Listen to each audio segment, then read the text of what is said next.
Mr. Sandman, bring me a dream. Make him the cutest that I've ever seen.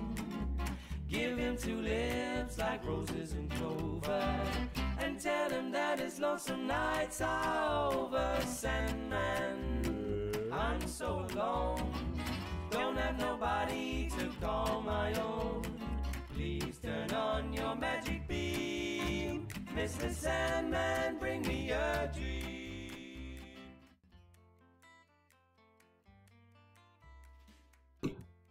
Good evening and welcome to Nox Mente. Tonight's guest is Jakob Martinez. Jakob's an intuitive, modern shaman and creative artist based out of Denver, Colorado. He quote crossed over, unquote, the nano-bridge, and since returning has devoted his passion to bringing more light into the world by sharing the healing art of love. Creativity birthed new life into a body that was dying for expression. It is this form of sharing that he shares in esoteric writings, music, and other media. Jakob, welcome to Nox Mente. Thank you so much. It's nice to meet you. Jakob. Hey, Nish. Okay, so I want to do a little, this is unusual, it's just a little shout out before we actually get into the show. My lifelong friend, who is also on Steam It, by the way, Color Me Calamity, her mother just passed the last 2 days ago. And I've known her my whole life. And I just wanted to send out love to Amy and just say hello because she's an avid listener. And so I'm sure she's not listening tonight. She usually listens afterwards, but sending out the love and saying, "Hail Barbara," her mother.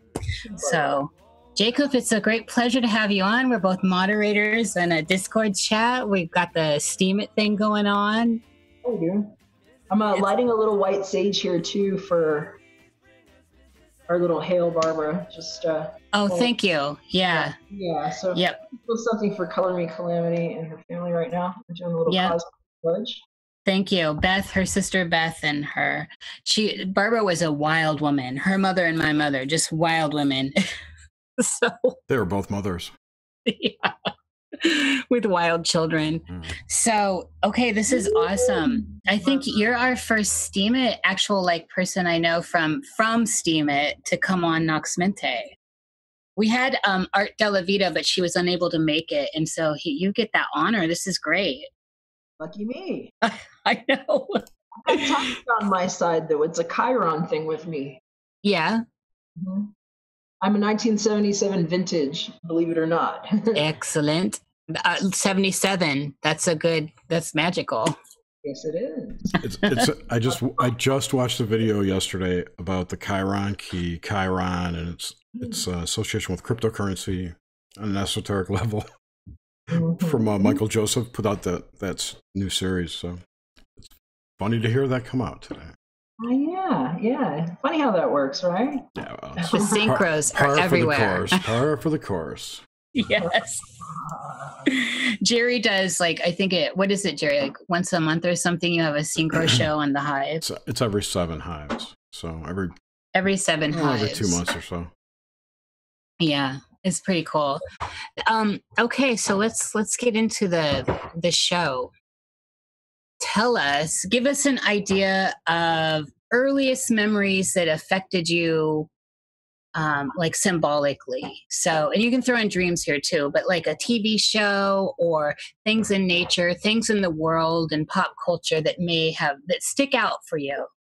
I might go back a little further than you're expecting. It's kind of funny that you're even asking me this, but not, I guess, because the past 3 days I've been going through that tunnel again with myself, and I jumped in knowing things. The first things that I remember, I would have to guess, I was probably like a toddler, I'm guessing 2 or 3 years old. And it was a knowing that this was not my family. And I remember that. And I also remember being taken to churches and places where nobody ever explained to me what was going on. and people were speaking other languages and just leaving me in rooms with people that I didn't know. That's what I remember. And it was like churches where I didn't speak Spanish and stuff, and I was a little kid. Those were the first things I remember. And then coming out of that, it was a lot of trauma for me. I remember being in a classroom where they kept taking my crayon out of one hand and putting it in the other one on me, which is kind of weird considering this would have been in like the 80s, and I didn't think they did shit like that. And I remember being told later some things about what was happening to me when I just remember being taken in and out of hospitals where they had me taped up with electrodes. And I just remember coming out of them and being fed things like Snickers bars and sugar and being tested with puzzles and not getting really good explanations from my family and feeling like my mind was being blanked a lot when I remembered very clearly from the beginning, this is not my world. Did you, so I usually don't jump too far ahead from the beginning, but did you ever get any resolution there? Were you able to have conversations with people that could give you further insight as to what was going on? Like the ones that tried to kill me? Yeah, I mean, or around that, you know, so. I've gotten more answers from the ones I've always heard that have always been with me in more subtle layers and through people that have started to show up in my life since I technically crossed over that nano-bridge. I said it.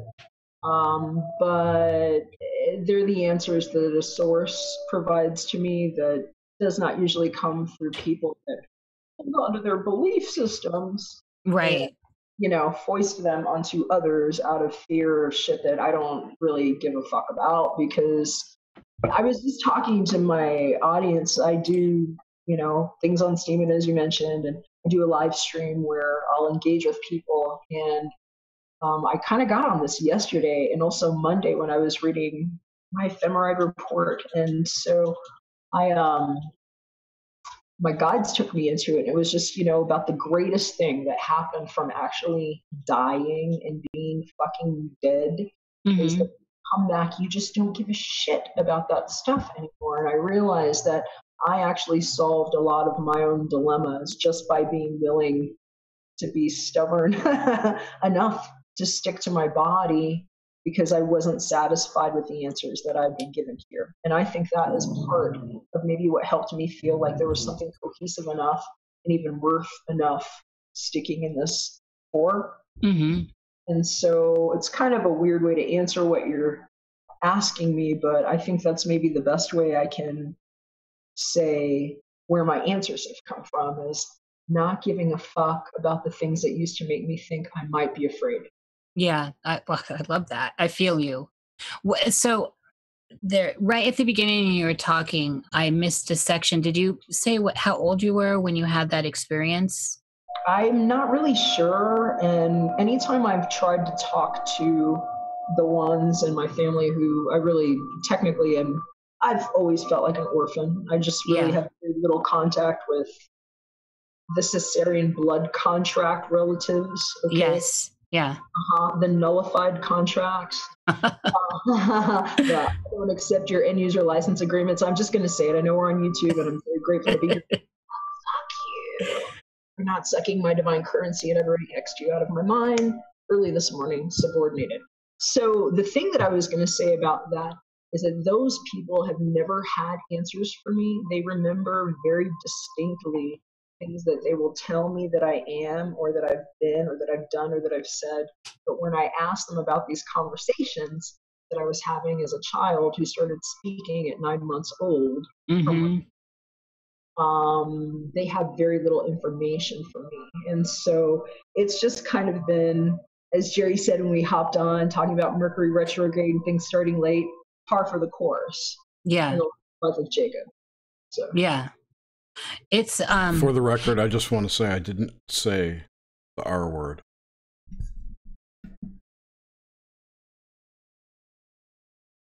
Okay. I said Gatorade, remember? Never mind. Oh, yeah. Oh, okay. I was like, Jerry, I was trying to piece that together. I'm like, wait, did I miss something else? I've been calling it the Mercury don't wreck yourself. Yeah. Well, I was born under Mercury retrograde, so I just thrive during it with the Gemini rising also. Oh, wow.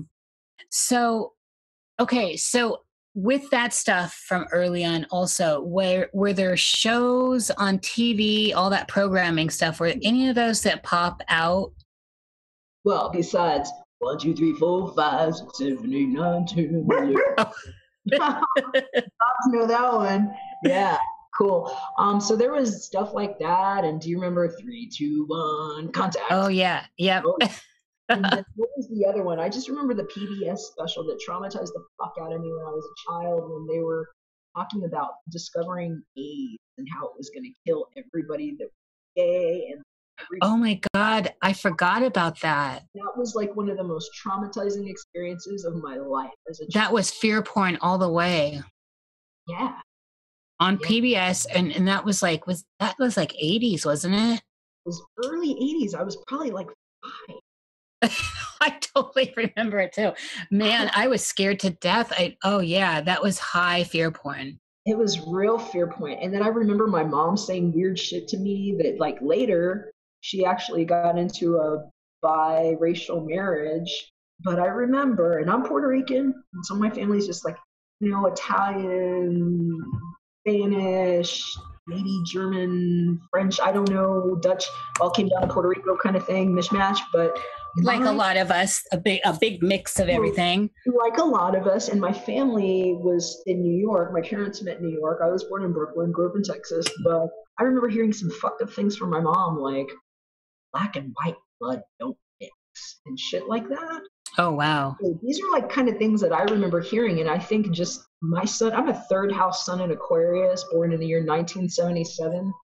I came out of what was a 4-day storm that shut down New York as a national emergency, and a 10-day late nearly labor that lasted approximately 22 hours under a full moon opposite my son.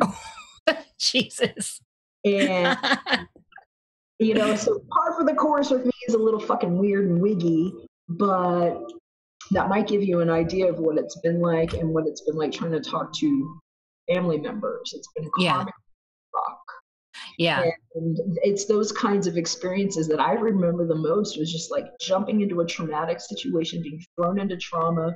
And then the other thing that I remember the best is when they took me, I remember a spelling thing that I did when I was like 5 years old that surprised everybody because I was beating the third graders at my school. This is when they started testing my brain and telling me that they didn't remember putting me in those tunnels and feeding me all that chocolate and shit when I woke up not knowing where I was, or who that woman was that showed up in the room while they had me doing tangram puzzles and nobody knew where the woman was, and they were questioning me and the woman was like, shh, shh, shh.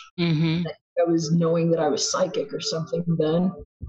But those other things I remember. And then I remember my parents taking me to a new neighborhood and putting me on the swim team, which I didn't know what that was, and literally just being told, go. And they literally just like threw me in the water. I felt like I was being baptized into some weird ritual cult. Now I'm back. And so, yeah, weird things.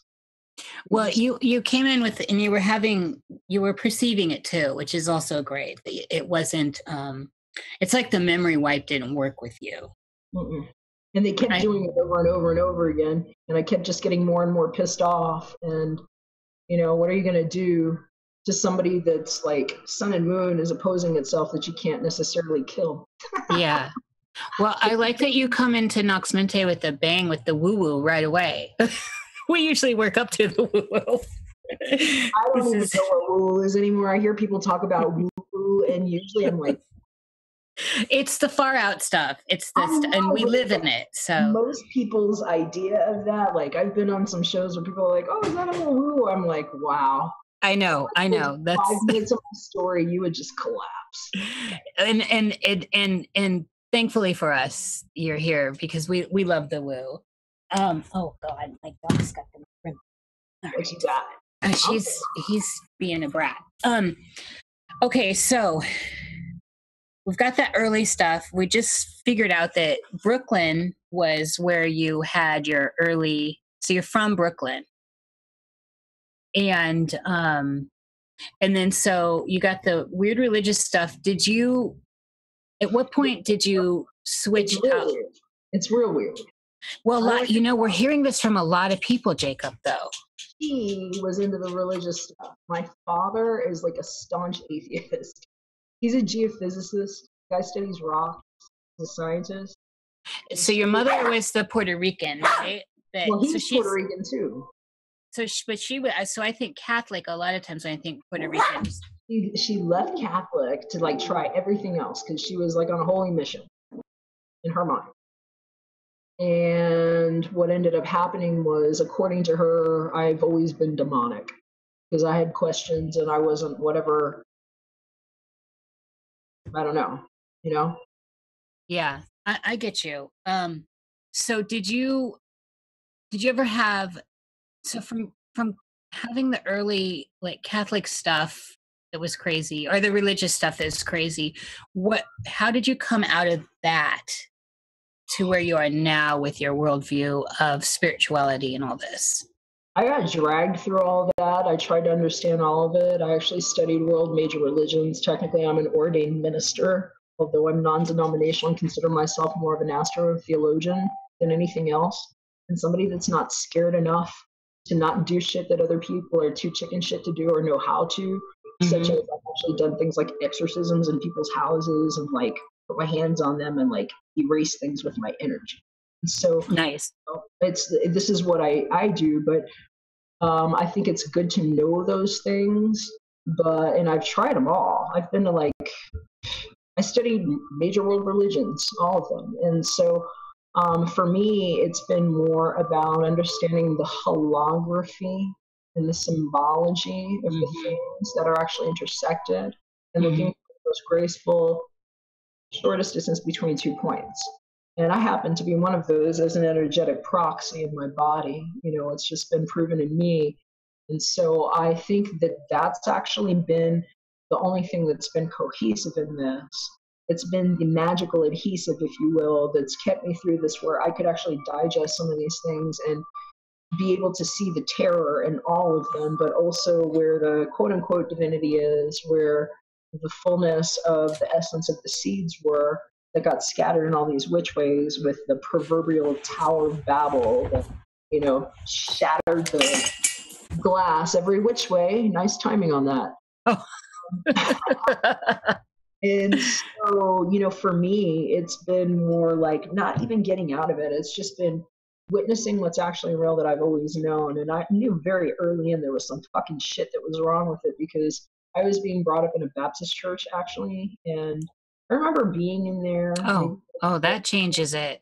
4 or 5 years old in Houston, okay, and asking questions, and they were talking to me about things that I found out were plural, like Elohim, and saying things about God and calling it like they, and pluralizing things and asking questions about who they were, and people kind of being like, well, not now, about it, even though these are simple things to answer if you've actually given a fuck enough to study before you just go ramming it down people's throats out of fear, and especially if you're talking to a 5-year-old. And I remember also asking questions like when they were talking about angels and being like, is that like aliens? And just like naturally arriving at these conclusions and being treated like a heretic and being told I was demonic or that was inconvenient. And so, please believe it or not, I'll be 42 on my next birthday, next February. I'm 41 years old now. It took me a very long time to even feel comfortable starting to look at things like cards. Yeah, tarot. Even though I always had it and I always kind of had a natural understanding and could guess things and like prophesize things, I couldn't go near it.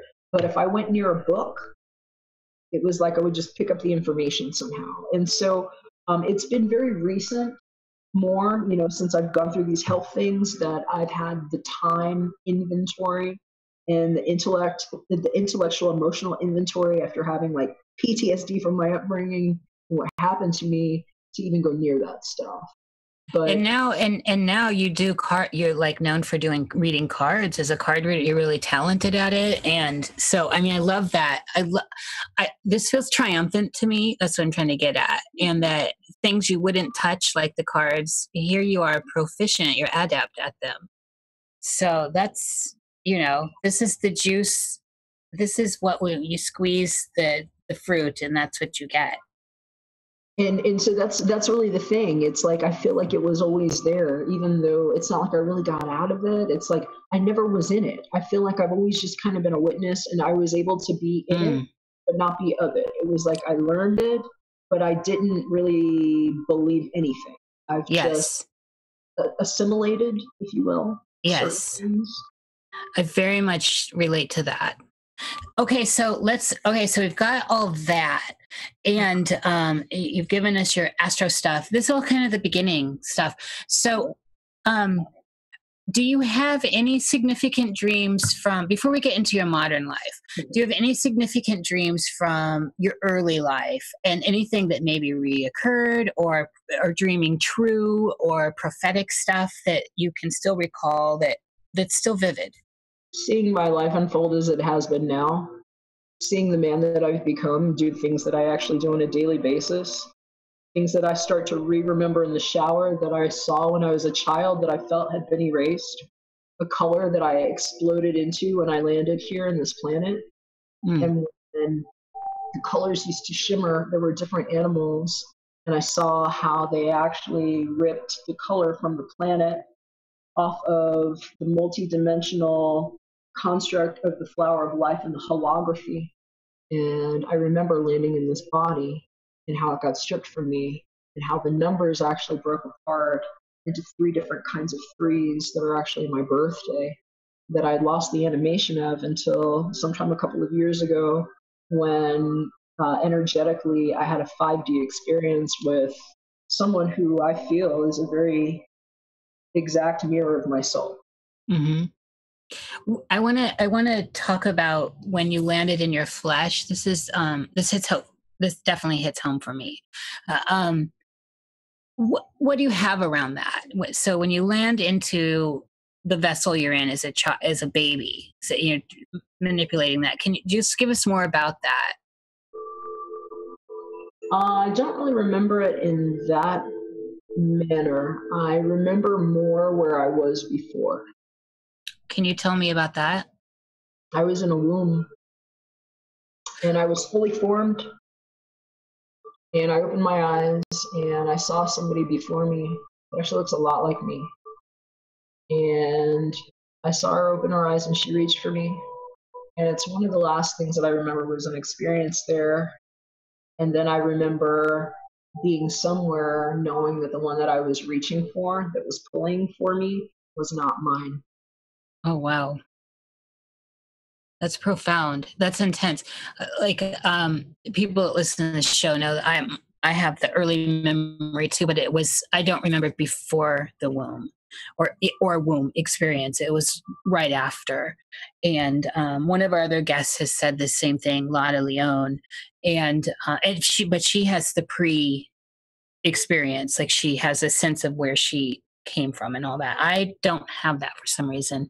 So this is fascinating to me. And it hasn't opened up, niche. It just hasn't opened up. It's there if you want it. I'm hearing that actually has something to do with the part of what's healing in your current mind right now, so that when it comes to you, it's not too traumatizing. I think that's how mine's been getting unpeeled too, because it's been very difficult for me to see my family, my birth family, like this, that I'm explaining to you. It sounds like I feel heartless for them, but when I look back at the way they've treated me, it's been very heartless, the way that they have actually diminished me my whole life from the very beginning. And so I look at it now, and it's like I've gotten very analytical about it, and it's been very helpful that the moon's been in Aquarius, because this is a very emotional thing to talk about, especially with where I have so much emotional water in my own natal placement and what's going on in the cosmic astrology right now this week, and with this extremely intense cocktail of energy. And so I'm resonating with you on this, And I just heard that very clearly. So I feel like you're going to get that if you want it. But I feel like they had to take their time giving me some of that too, because I would have come unglued. When when these memories came to you, I like that you mentioned the shower a lot, because that's for me also the running water over me. Is how did that happen when these memories you're reclaiming them? It's different a lot of times. I purposely put myself in the position to call these experiences in, asking for grace now that I've been through this in different ways that didn't feel fucking graceful or good. Mm-hmm. And so I guess you could say I sort of ask that they be given to me now.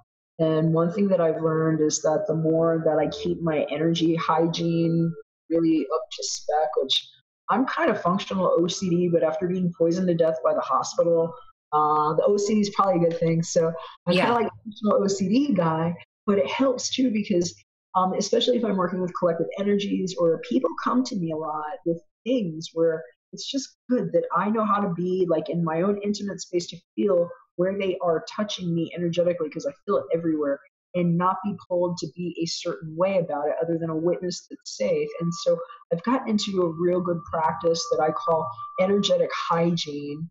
And it's part of what I call my art of love. It's kind of how I've been healing myself. And one of the things that's been very helpful, especially if I'm looking for precise information or information that served me in a way that I can digest it or make it accessible to another person who asked for it, is that I'm clear enough in my own energy that I'm not in pain in being sloppy. And so basically, I kind of keep myself pristine. And I know that might sound a little weird, but energetically, I have to be very clear. And like, if I'm not feeling well about something and I'm emotional, I don't sit here and fuck around with cards and like doing all this stuff. I go pop myself in a sauna and I sweat it out and I take like a salt. Yes. And I ask for healing, and then sometimes it will come to me in that space. You yes. know, and then I'll come back to things. But I feel like it's a really good thing to be very yin with that and kind of give myself the parent that nobody bothered to be. Yes, absolutely. Oh man, I'm so vibing with it. It's funny. When I started doing my invocations, like my guides kept telling me the reason why I was safe to do the readings that I do with people is because they told me you're the father over these people. It's like you're the father of these tribes. And so I kind of have this spirit board that I work over. And when I look at it, it's like I'm talking to my kids. Yeah. And that's how I started grooming myself. And I think that's a really good way to do energy hygiene is like be your own perfect parent. Yeah, right. I always think about bringing it home is where we start there. And home is self. Okay, so let's get into some general dream language here. Describe, and this is general. So describe the general dreamscape for you. And what I'm getting at is, how do you perceive it mostly?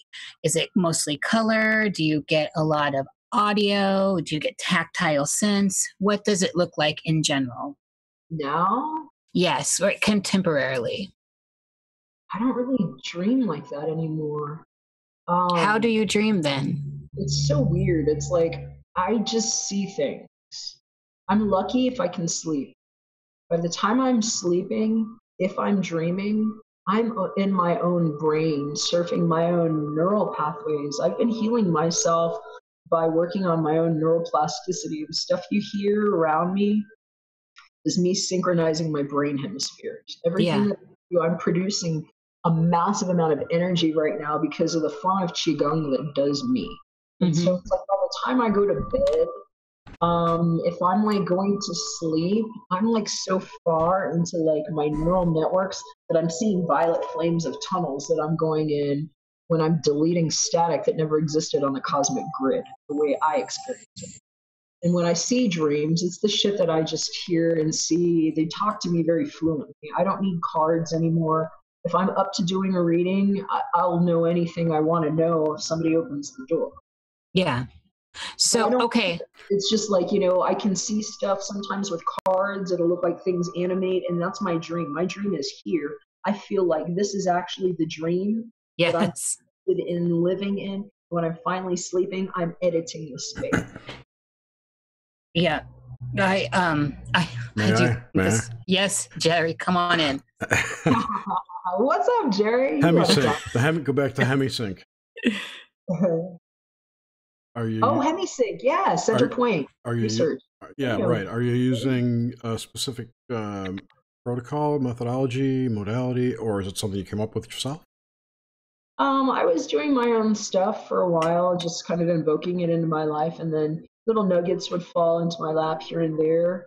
Are you asking like people I can maybe like say, hey, this person's work? No, I was just curious if you found something that worked well, a specific like with the musical hertz and all that. Yeah, absolutely. I constantly am treating with sound. The universe, in my opinion, clearly breaks down to sound resonances. And some of the best ways that I've found to even just help myself through extreme pain that some people will never fucking fathom that I eat for breakfast.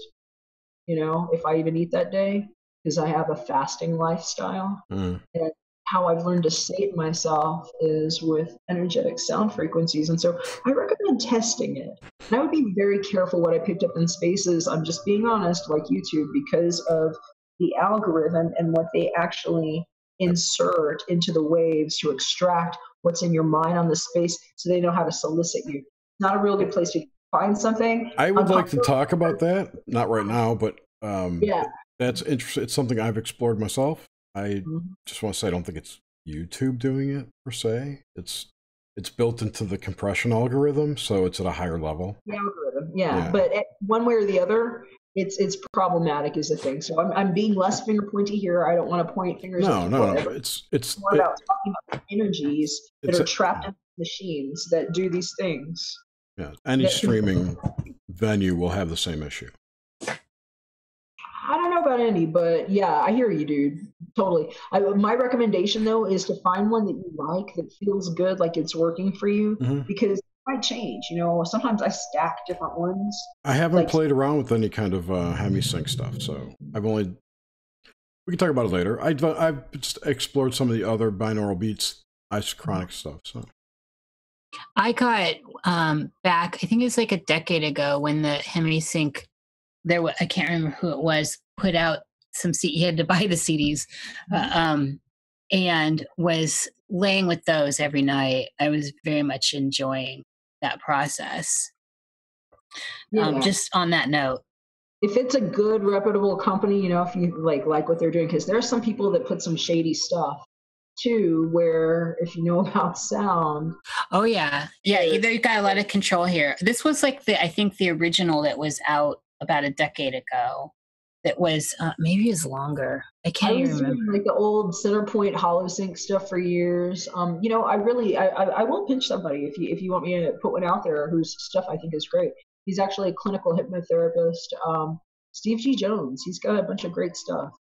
He's got excellent things where, you know, they're even just like podcast series where you can learn things about how your energy works and breathing techniques and stuff. And cool. I bet Jerry's looking it up right now, I'm sure. Yeah, he's got some good stuff. It's already in chat. The link's already in chat. Jerry gets right on it. Okay, so let's move. Okay, so before you got to this point where you're just, okay, so let's back up.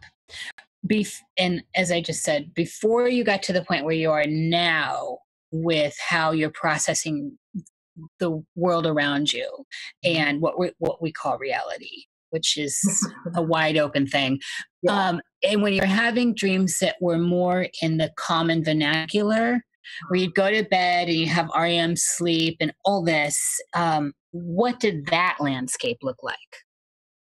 I was projecting, I think. I was having a lot of astral projections and OOBEs. And that's actually why they were taking me to the hospitals, because they thought that I was like epileptic.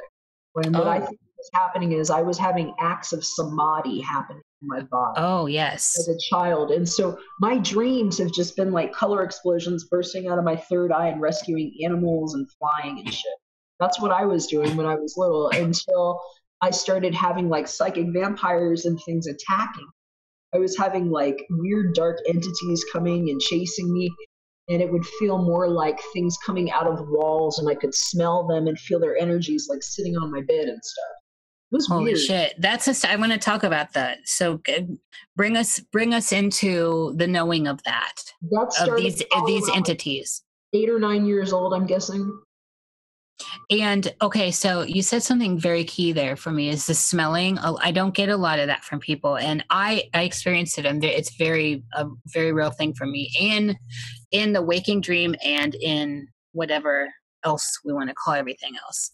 So what was the sensation around these lower astral entities? It was like they were just everywhere. It was like suddenly I could just be aware that there was something constantly behind me, chasing me and trying to grab at me. And I'd had probably my first falling dream. Like I used to have the flying dreams, and then it was like a falling, like all of a sudden where it fall. And then I had this weird thing happen where we were looking at model homes because my parents were looking for a house to buy. And they gave me this pink panther in a model home. It was like this little, probably about this big, maybe like 5 or 6 inches tall. It was a wire on the inside. Oh, in rubber? Yeah, that you can position thing. Yeah. And I had it up on my dresser in my room. And I remember just like looking at it because I had him kind of like sitting there on the edge of the dresser where his legs were like bent over. I just had him sitting. So he was like looking at me. And I saw him get up and like do a cartwheel and start like doing a little dance and shit and like wave at me. And I was freaking out. I'm like looking at him doing this and I'm like, what the fuck's going on? And I remember like telling my parents later, and my dad was like, huh? And my mom was like, that didn't happen. You know, and that's just how everything was always handled. And so it was around that time that I started having these like lower energies, like feeling around me fucking with me. And I couldn't sleep. And I would smell them, and I would see one standing in the hallway, like just in a big suit. It was like this man in a dark suit. He just looked like a shadow. He had a hat on. He was smoking a cigar. He would just be standing there. Sometimes he would just do like this at me. So wait, he had a hat on? Yeah. Did you? Oh man. And I was probably like 9, I'm guessing 8, 9 years old. Oh man. Did you ever see that particular character in the wood? Or I guess it's modern. People think the woods. When I say the wood, I mean the wood, like the woods. Faces in the wood, right? No, like in the, I guess woods. In the woods or in nature at all, on a trail, pathway. Okay, so he was just looking at you. He was stalking me. It's interesting because I've experienced that figure, but in a different context. It was scary for sure. Real scary. Did you and so you said you were getting scent from these darker characters, like a smell. What was that? Can you describe that? It depends on which one. A lot of them were very like sulfuric, like kind of like a weird sulfuric kind of burning smell. So like real brimstone-ish. Yeah. Like classical. Yeah, real classic. And then there was another smell too, like sometimes it was just like dark entities that would have like real nasty, pungent, like, I'm just gonna tell you, I'm not into men at all. I don't like the smell of man funk at all. And there's like this kind of pungent, sort of like earthy, nasty smell that I've smelled sometimes on some guys that grosses me the fuck out, being honest. And it was something along those lines where it's like a real, like a putrid sort of, but something else that I don't really know how to describe it. That wasn't like earth. It's more like just something that just turned me completely off. It smells like artificial and like burned in some kind of way. And it just used to freak me out. And sometimes that was the tell, because before I would see it, like it was almost like a cloud or something coming like this. I would get the smell, and then it was like that pins and needles, or like something like froze you, and jumped into your body. And that shit was happening to me ever since I was tiny. That, and at what point did that actually did they stop? How did you resolve it? I don't think they stopped until I cut my family off. Oh, so this all tied into that. Excellent Yeah. observation. Yeah. That's very interesting. Okay, so in these experiences and in this kind of general period when you're experiencing these things, when you would go, so were these were in like OBE experience or high lucid experience where you're actually experiencing? This is actually me as a little kid in my bed in my home, wide awake. Wow. So do you have, with sleep paralysis, so I want to talk about sleep paralysis and as it ties into all this stuff, you in bed, and how did you experience sleep paralysis, or did you experience those signs where your etheric body goes bigger and smaller and spinning and all that stuff? I just remember them grabbing me and seizing me up and being aware of the fact they were in with me, fucking with me. I've been lifted up and been aware of it while they were moving me and just like being moved. I had it happen to me in the bathroom once at my house that I grew up with or grew up in that is still in my family. Like weird things were happening, like back in the back of the house where my room was. There were 3 rooms back there, and there was a light that just started freaking out. It was right above where I would see that guy standing there in the corner, just like staring at me every night. And then that light started bugging out at the same time. And I've got crazy like electromagnetic sensitivity. I like throw chi balls out of my hands and stuff and out of my eyeballs at will if I want to. It's a part of how I've trained my energy for healing work. Right, but, and it's very Qigong. When I was little, I was having a lot of these energy experiences, like kind of like thrown at me. I feel like in that part of the house, and that's where these entities, if you will, I feel like were coming through.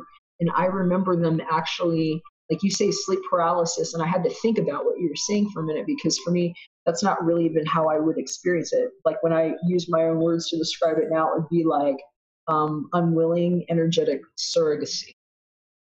That they were unwillingly taking me as a surrogate, and I would be aware of some of them like coming inside of me or like moving, and then sometimes I would pass out and not remember, like lose time.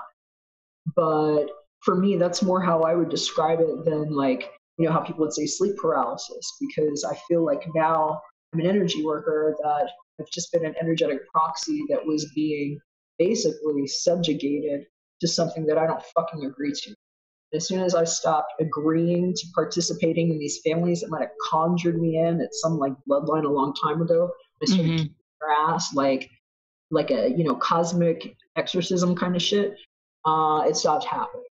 But I have had others like try to usurp since then. There's some douchebag on YouTube that was like trying to steal my whole thing. He found out who I was dating, was like trying to steal my energy board. You see like my life path that I use when I do my readings. I've got board, the way I dress, because he was jealous about me and stuff. I've always had people kind of grab at me like that. Yeah. But I was even able to send some chi back on him that pretty much fucked him up as far as I'm concerned, by his own hand, and how it came back on him. But it's been interesting because if you don't understand that stuff and you're being taken as like this sleep paralysis person and you're not learning how to cut the stuff off, that's all they're doing is sucking the divine current out of you. And this has been going on a very long time. This is why I've been very careful about who I spend a lot of time with and where I get some of my messages. Because for a long time, even when I started talking about this, I couldn't even get my videos on YouTube anymore. It was like that algorithm that Jerry was talking about was just like, no, Jacob, you can't even put a 10-minute video up in less than like 8 or 9 hours because we're just not going to let you upload it, even though your technology is excellent. You know, and you have great up speeds with Xfinity, and, you know, you're on an Ethernet cable. And so it's like, it's really interesting what will happen energetically when you stop participating and you tell them no. And certain things will meet you with a level of resistance in your life that show you where the false world gates are, traveling in and out of, and you start learning about energy conservation and how to do things like reverse time by jumping into your own neural pathways in the way that I described at the beginning when you asked me about what it looks like when I dream now. Mm-hmm. I definitely want to get into that jumping time and this construct too. I think it's a good point to just move into like, okay, what do you think of the phenomena around deja vu? What is that from where you stand? Potentialities. So having remembered something, like, so you're saying it's a potential or other timeline, or? I mean, I think it's hard to describe that for another person, but the way I see it, it's all layered and nuanced, and what we consider deja vu sometimes didn't really happen in a physical material realm anyway. Mm-hmm. It was a layer of the construct that was a potentiality that you could actually jump into right now if you want. Yes, I've always felt like you could push into it somehow. I haven't been successful, but I keep trying every time. I find them so magical. I feel like it's a portal. Well, it is, and so is now, though. And if you realize it's now, right now, mm-hmm. you already rewrote it. I just wrote a poem about this. Yeah. That's very synchronic. Indeed. Okay, so I just wanted to get like the idea of that. So guide us through what you think the now is. Well, I don't know. I kind of was talking about this a little bit yesterday too. When I was doing the Tarot Tuesday reading on my DLive stream, I do it on Tuesdays now. Sitting here shuffling cards, I had my Thoth deck in my hands, and they're real chatty, especially if I'm working with live people. Yeah. Like the collective energy. Tell me about it. Jerry works with them too. They're so wonderful too. And it's interesting because if we're really like in a good alignment with ourselves, like one card, if you read it like in a real special way, can be so succinct that everybody there can find it applicable, which is no different than if we all stood outside at the same time and it was raining, we might all agree it's fucking wet, right? Mm-hmm, and so right. I might have a raincoat on, you might have an umbrella, some people might be getting soaked. It depends on where you're standing in it, right? What's happening? Well, for me, this kind of came up because I was shuffling and full card like flew out and I caught it, and then it jumped out of my hand and I caught it again. And I was like, all right, gotcha. And I looked at it and it's the thoughtful. And so I was like, this is what brings me to now. Because we were talking about what I call 0 point, 0 space. Yes. Work within this. And I feel like this is actually where I sort of came through, and I'm actually 0 degrees Cancer rising. Oh, nice. Because I kind of like came back from that. That's like what I died from, related complexes, and came back, and now it doesn't have the permission to exist in my form anymore. And when was that? Not too long ago, 2015. Okay, and that's a highlight I want to talk about. So, but anyway, keep going.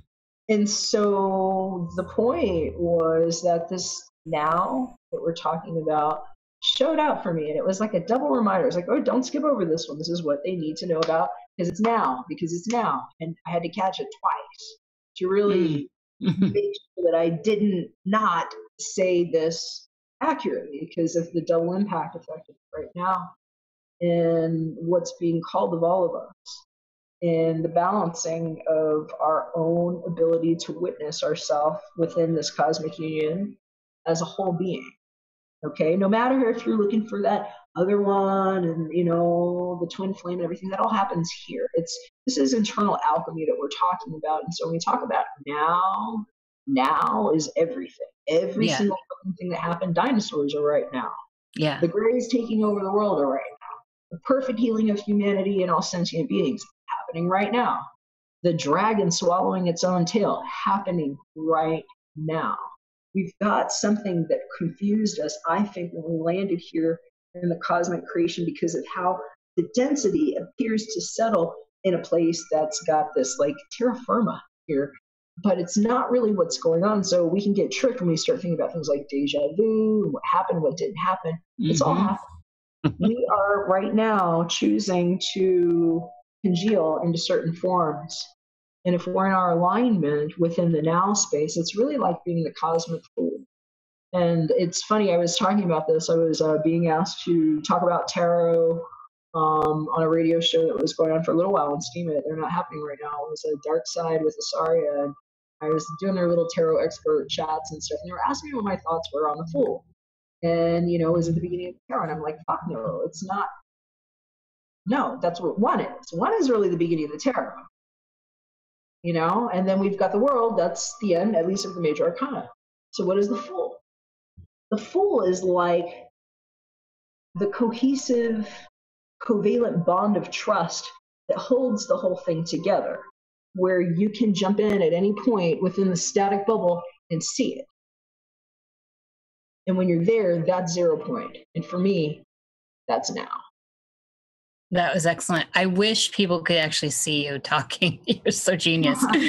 You're very physical, and it's nice to watch. You're like almost like you're talking mime, because everything you're conveying with your body language is very picturesque. Okay, so so I could put it on video. It's that would be up to Jakob. It's up to you. I mean, I do my live streams all the time. It's really up to you guys. Well, it's on YouTube, and I don't want to go against your energetic principles. Well, it's not really just that. It's just me being on YouTube in general. So it's like, for me, it's like, all right, we're already on. So if you want to... Even though we're kind of backdooring it through Zoom. It's more about the energetic, like, interference that comes over that. Yeah. And I'll just say, I mean, I've met some like great people in my life that are on YouTube, and it's been extremely inconvenient for me to stay off of YouTube. So yeah. It's not something I'm like glad about. It's just, I would be a lot better to jump on YouTube if it wasn't constantly feeling like it was grabbing creepy crawlies at my chi. You know? Yeah. This is a conversation a lot of us are having, but I want to, for this show, though, so we know all that. But so I want this was when you and I were talking, and I've been enjoying you for quite a while now. I just think you have so much. I'm feeling you, Jakob. And but this was really when you started talking about this. I'm like, you've got to come on Nox Mente, and it was your death experience, and that's what I want. I want to get into that now. So I want to get into what how it happened, but I really want to get into your perceptions of what was happening and what came out of it. Yeah. So, you know, just recovering from cancer that had gotten late stage and had jumped into bones. I lost my sternum.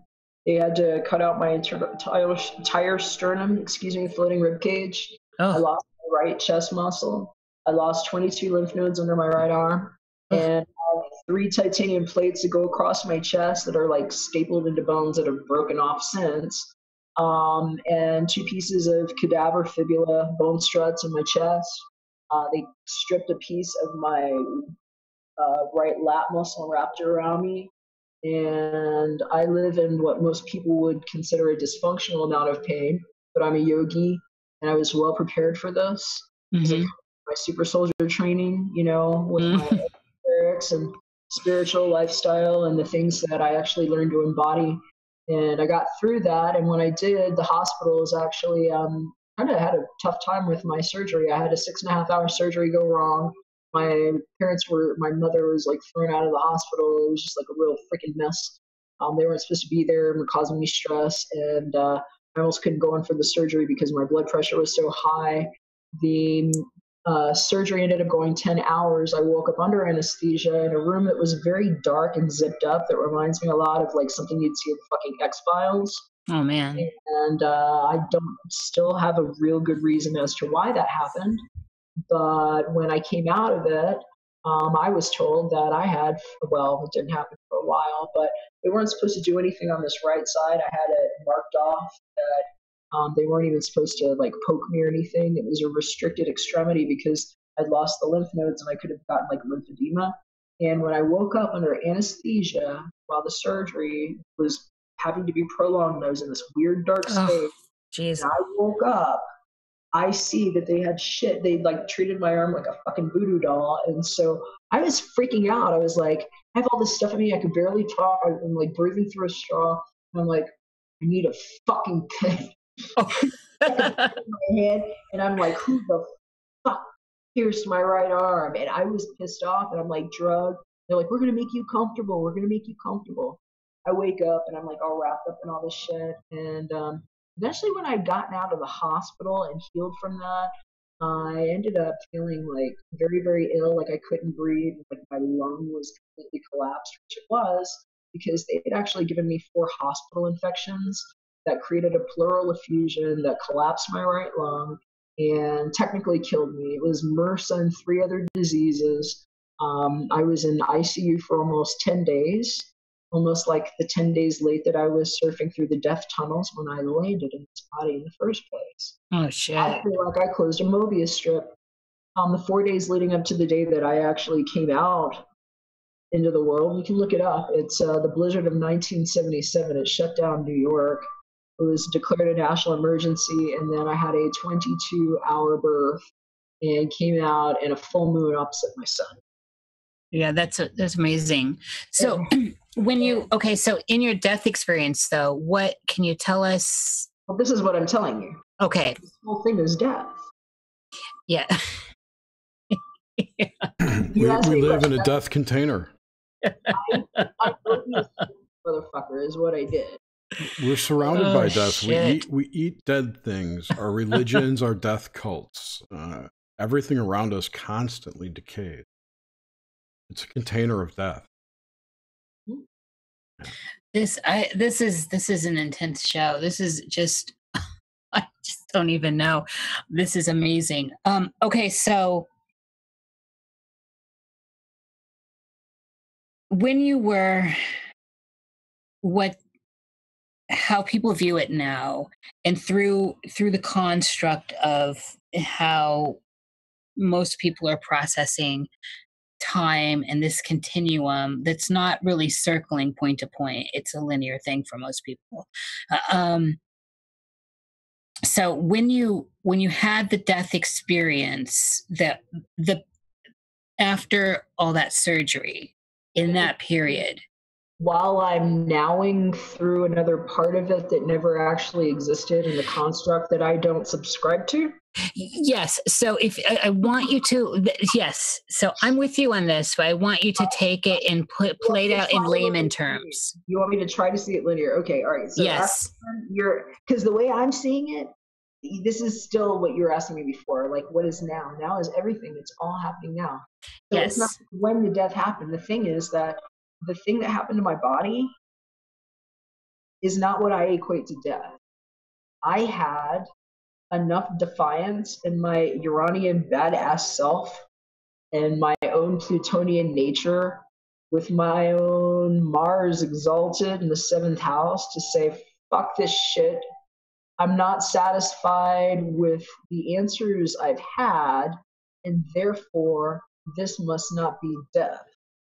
And I think that means that I'm probably still dead by some people's standards. But surprise, I'm not. I'm in the skin. And so my way to answer that is probably not going to be satisfactory for some people.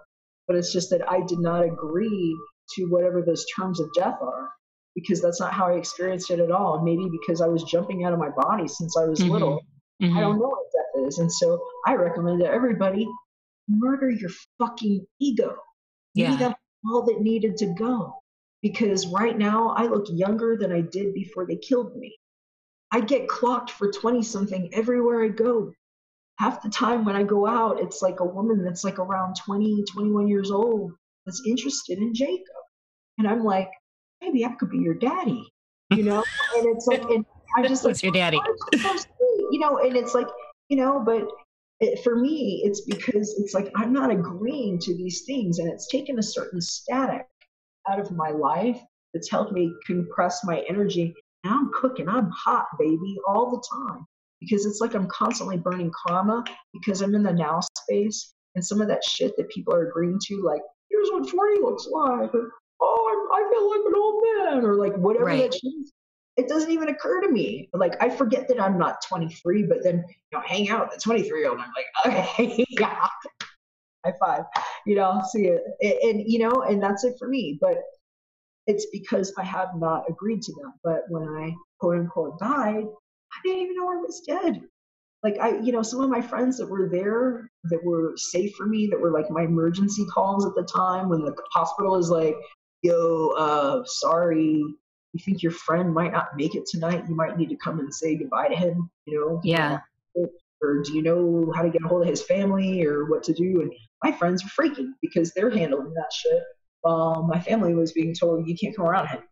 Yeah. And while he was healing. And so for me, I didn't even know that was going on. I was fucking out of it. I was having experiences on the other side where when I was like talking and stuff, I would like wake up in my room and like nurses were crying, because of whatever I was saying. And so, and I have some other things about that. We don't have to go into all that right now, but I have some very distinct memories about what happened when I was crossed over and what's there and what the fuck isn't there at all. Because I saw it myself, at least from my perspective. But it's not what they told me at Vacation Bible School, niche. So that I can tell you conclusively. Well, can you tell us, so you just kind of alluded to that, the stuff you saw with quotation marks. Can you give us some of that? Oh, yeah. Well, one of the first things, because like, I don't know if I was like dead at this time or not, but I'm told that if they have to kill you, they have to. MRSA, I don't know if you know anything about MRSA. They who? Doctors. Okay, thank you. The institutions, yeah, exactly. But MRSA, it's an infectious disease that's like resistant to everything. You have to kill it. You have to kill the host patient to actually kill it. And so they like bring you to the point of death, and then it's like you're just like dead. And then it's kind of like the Princess Bride. They're like, well, he's not so dead. He's partially dead. Let's give a little bloop. He's mostly dead. Mostly dead. Yeah, right. So that's what was going on with me for like almost 10 days. And then they killed my kidneys, all this stuff. It's a whole thing with the medication because they have to like kill you. And so it was very toxic. But I was having an experience that was really interesting. I kept seeing something that I couldn't figure out for a while. And I think it was just like the way I meditated myself through all of this too and asking for healing. I've gotten really good friends with my ability to call secretions from my own glands, sometimes at will. And the dimethyltryptamine has been very cooperative independently for me at this point. And so I just remember being in a state where, for me, it could have just been like how I meditate, even if I'm just like in the spirit here on my couch. I see things like this now. But at this time, it was just starting to get, I think, more and more. And the spirit experience really helped bring it home for me. And so it's really, really strong for me. But I was in ICU, and it's constantly like just bells and whistles and shit coming in and out, and people swarming and like, checking on you and cleaning shit and whatever. Mm-hmm. And I kept hearing a lot of beeping coming from next door too. There's like no rest, right? And I'm like, I'm dead at this point. I'm like, they're like, oh my God, how did this go on? How are you out in the world with these infections that you didn't come in till now? I'm like, well, I thought it was just going away, blah, blah, blah. And they're like, no, and I'm signing my life away, right? So I'm hearing all this stuff, and I guess I'm going in and out. And I just remember feeling like a lot of times anyway, that I just come up out of my body anyhow. Sometimes I'm pretty sure I come up off my bed. I don't know. Yeah. But I'm Kundalini awake. So sometimes it's just like how I feel the energy, right? But at any rate, I'm there and I was seeing something, and it's like my energy body was up, is what it felt like. Like I'm like up in the bed, but over myself is how it feels like how I was suspended and my arm was out, and I felt like another something, like a being touched my hand. And when I looked over, I started to see something, and there was somebody that was like hanging from something, like hanging, and like a chandelier, like the person was like on their back, like hoisted on something, and I couldn't figure out what the fuck it was. And then I started like seeing it a little bit more, like just from the side, and it was a massive, massive, huge person. I found out later there was actually like a 700-something pound man next door, is what happened, that was dying. It was being killed by one of those little things that they hold them up in the air so they can move them. Oh, yes, yeah. Because he could not breathe. And he was living on like a respirator. He told me his name. He told me his parents were keeping him alive. They wouldn't let him die, and that he wanted to go. And he was very like afraid. And I like prayed for him. He like held my hand. And it was like over in the next room. I was saying his name.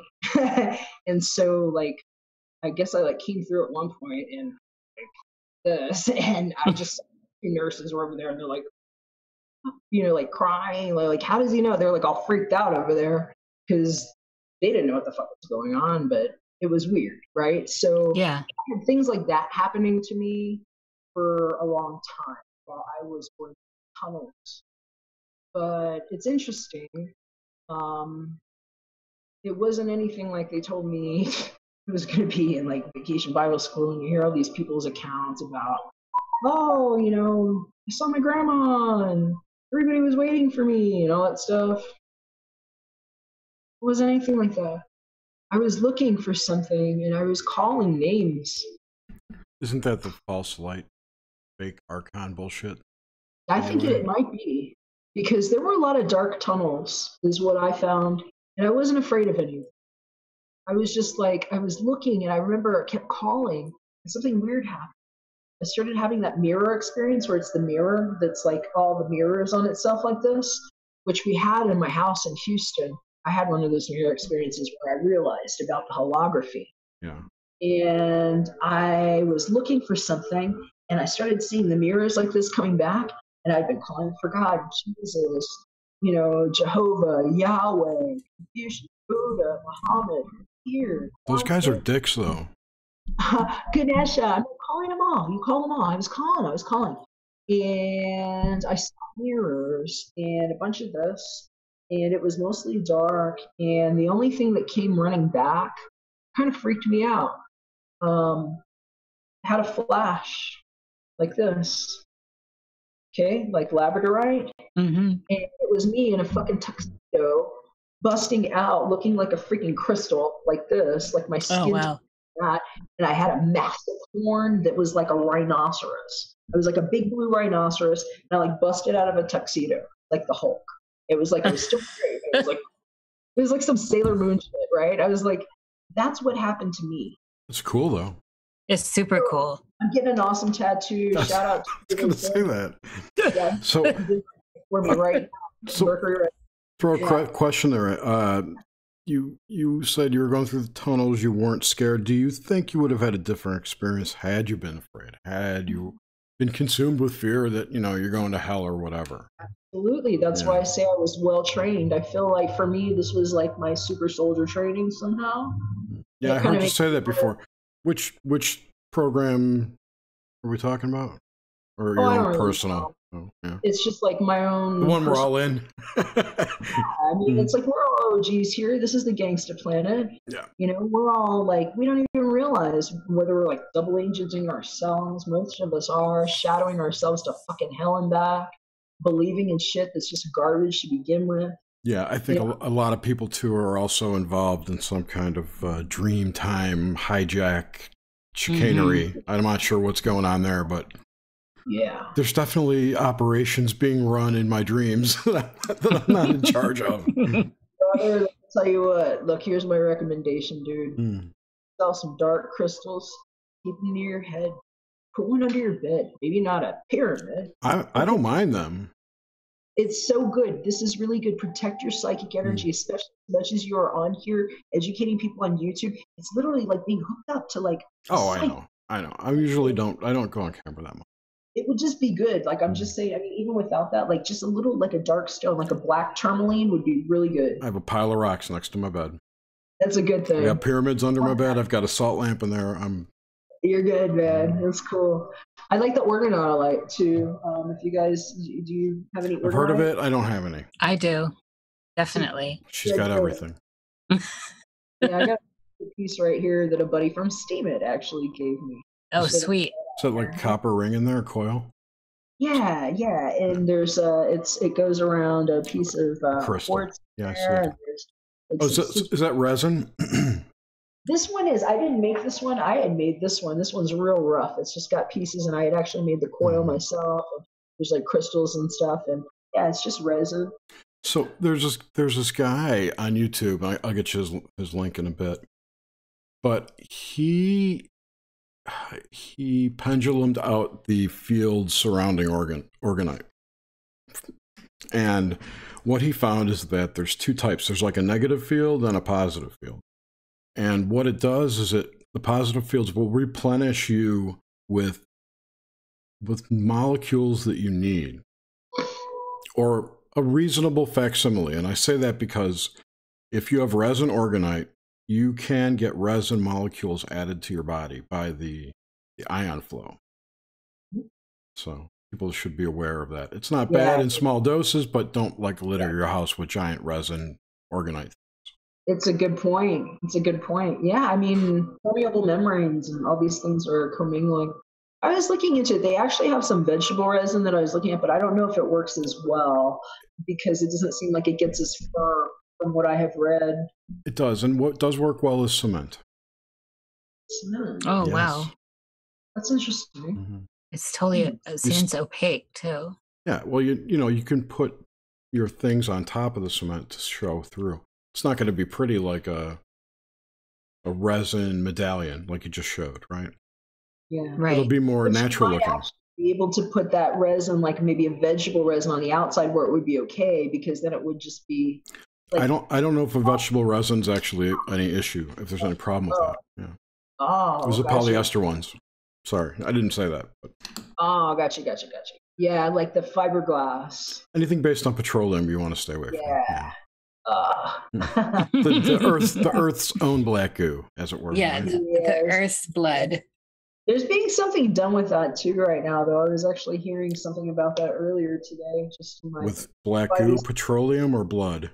Oh, well, no, about petroleum, but also about blood. Yeah. Oh, there's only two countries left in the world that trade in petrodollars now. It's the United States and the UK. I think Great Britain. I actually wasn't aware of that. That's what I just heard today. I don't know if that's true. I do know that the Chinese did stop buying oil in dollars. They're using the yuan now, renminbi, which is the first blow. And they're something else too. They're like selling all their treasuries or something. They're screwing us over, but we deserve it, so it's all good. We're all being capitalized. Whatever. So, okay, I want to get to okay, we didn't do this earlier, but have you experimented at all in your life with like psychotropics, the magic mushroom, stuff like that? Of course. And, well, not everyone's, of course. Did you, and I'm expecting, I don't even know, like your story. I'm a sun moon opposition. I've tried a lot of things. So give us an idea of some of the what was the best that came out of any of that, as far as opening your eyes, like to the nowness, to the bigger picture?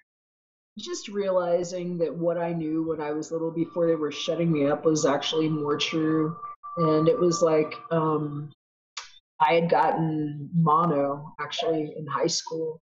I was an honor student, and I was in band, played the saxophone. I'm a classically trained musician. I went to college for music, but ended up swapping that out for business at some point. But while I was in band, we would like pass around the big water coolers. It was like 104 degrees or something after school for 2 hours every day in Texas, marching band, right? And so all the kids got mono one year. I was one of them, and my family was just like, oh, you're a drug addict, you're on drugs. And they like forced me to go to school like that for months. I was dead to the world.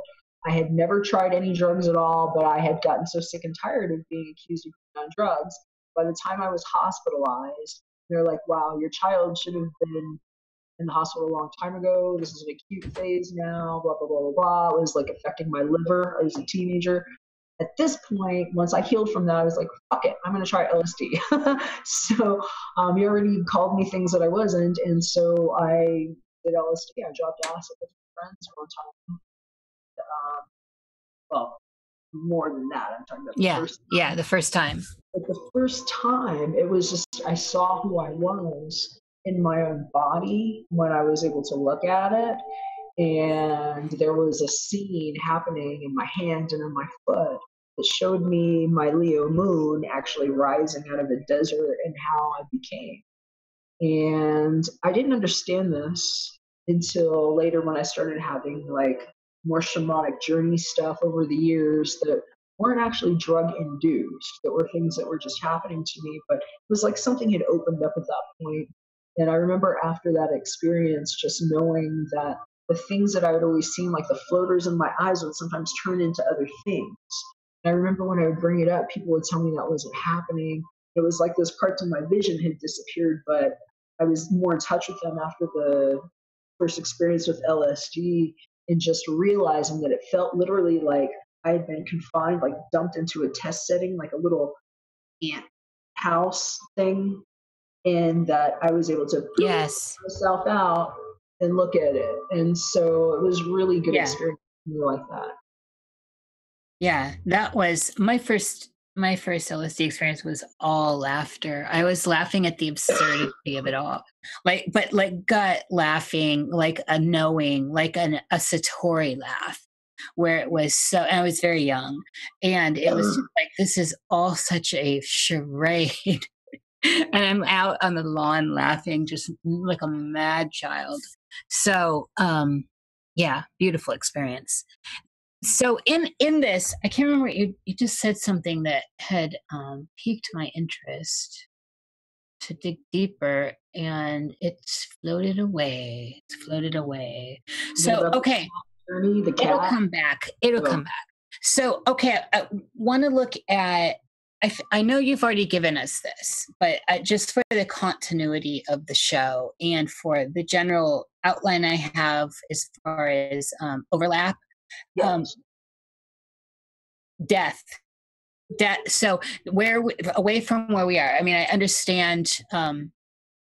So if we step back into layman's terms, into to the wheel of misperception that seems to be around us, the idea of death, and because it's always like a future thing, right? Death's always around the corner or later or further down the road, right? Unless you knew this. no, right. Where you get unless you're eating your own death, right? Which is what we should be doing, feeding off of our own death.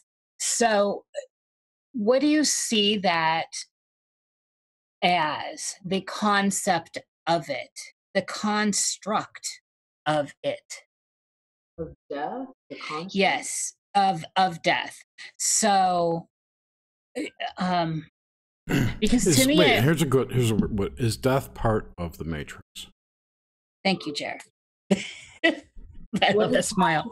I think the problem that I'm hearing here isn't death; it's more our attachment to what it is. That's where the lie is. Let me tell you where I. Oh, bingo. Yeah, it's kind of what I was saying. Here's what's the problem. You're going to ask me, maybe not you directly, but everybody else at some point in some way is going to insist that I attach a belief to this. They're going to say, but Jacob, what do you believe? Here's the problem. You believed anything. Etymology is a thing, and I'm a little bit ridiculous about this to an extent because I've seen how this works on a construct basis energetically when I'm working with things and when I have to actually clip stuff after I say it and they show up. And it literally looks like a thread, right? So when I look at the word belief, it insinuates that you have agreed to create your beingness around a lie. Maybe ad infinitum. I don't know what the F is, but I'd say you're fucked. And so the thing that I see is that it's not a problem with light and shadow attributes. Everything is yin and yang. Of course, that is the matrix. This is how the energy opens itself. There has to be a propulsion system, an equal, quote unquote, opposite within a covalent bond. Okay? And so what happens is that when we attach to thinking, well, death is like this finite thing, that's the problem. You have actually cut your energy in half, which is literally what they did when they severed your mind. What they don't really tell you is how they created your brain to do that. It really circumvents your whole ability to quantize your own rhythm, if you will, so that the current, the divine current, that sometimes might be pulling a negative vortex or positive vortex, is actually together in this nucleus, and you can actually put yourself on either side and have the whole experience. That is the truth from how I see it. So the problem is more, how do you subscribe to the idea of what the dark energy is, the yin energy? Are we calling it death and making it finite, blaming it on Lilith or Eve for like feeding a quince or what the fuck? You know, it's like, it's really an attack on sacred femininity, in my opinion. And it is so like binary minded that I just can't even answer. I just wanted to speak to the word believe. I've always viewed it as an overlay above be a lie and live the lie. Like be a lie, live, and all three. It's like a holy trinity of fuckery. Belial. And you know what? It's funny too, because the people that are like the most, just the hugest proponents of doing this are the ones that say that they are subscribing to the faith characters. And I think that there's a real head fuck with this. Like people are like, what do you believe in? And I'm like, if you are a person that's actually just moving with the energy, none of the shit that is karmic, that actually falls when you're just being stagnant, can ever stick to you. And that is what now is. It's the perpetuity demonstrated in the full, and nothing ever stops. Beginning and the end are right now. Your deja vu is happening right now, whether or not it happened in this here that you congealed into. So the question in my mind is more, why are you believing in shit? We're only believing that people believe that shit. Yeah, and I don't mean you specifically. No, I know. No. You collectively. Get it. Yeah. I don't want to seem like I'm being pushy with. No, I know. And I just had this conversation, I think last night with someone, about, what, you don't believe in this, you don't believe that. What do you believe in? It's like they immediately jump to you believe in nothing. Yeah, exactly. And it's like, why are you so offended that I don't? No, it wasn't like that. But it's people get like that though. There's something there. It's definitely my parents there. Get like that. Yeah, and it's like, but what do you believe in? And it's like, wow, are you so afraid of your own shadow that you have to like project it that far into me that I don't have beliefs, that now you're worried and you have to like do this weird mirror experience that I just moved out of and said, all right, that's where that bullshit is. I clicked it, and then it was black rooms, and I'm like, all right, now who's here? Jesus, Kuan Yin, Mary, who the fuck is here? Nobody can except for the blue rhinoceros guy that shot out of the mosquito. And so if you ask me what I believe and if that's a part of the matrix, absolutely. It's the thing that showed us what was being held in the container. Do we have to agree to the end user license agreement that this is like finite and we're doomed? Only if you're dumb enough to do it. And so I say that's going to be on different people if they want to do that. But me personally, I'm the guy that's aging backwards. But the way how we see how things are inverted here, we probably consented to doing that by dying. Like coming. And so if you murder your ego a little bit every day, you might find that there are less things that you're attached to in that way. And then it's like some of these things that were dragging you down sort of magically disappear, or it's like the context to it changes where it's not like it changed it, but it changed it because your understanding of what had happened sort of undid it the way you were attached to it before. And this is how I've been seeing the whole thing. So when she was asking me about my death experience, I'm like, well, which one? When I was born into this thing, when I was actually dead, like doing this cancer deletion thing that I do every night in my bed in my brain. You should have been here last week. We had a trifecta of death. Yeah, it was impressive as well. He had died 3 times. Wow. That's something. So what do you think about, so all of this nicely rounded out. I'm wondering what your thoughts are on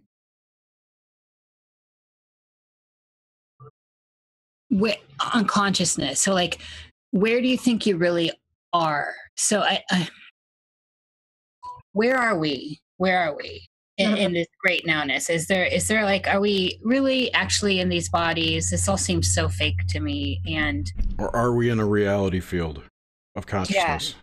What the hell's going on, Jacob? The way I see it, it looks like a big, like, toroidal field.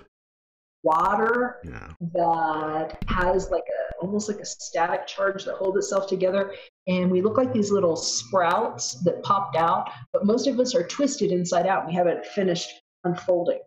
That's what it looks like to me. It looks like the inside of a photon lens inside of an eye, and when I shoot out of it, I turn a bright blue color, and that was the first thing that I saw when I was little. Dude. All I can think of is Paul Stamets and fucking mushroom people. I know, right? It's so great.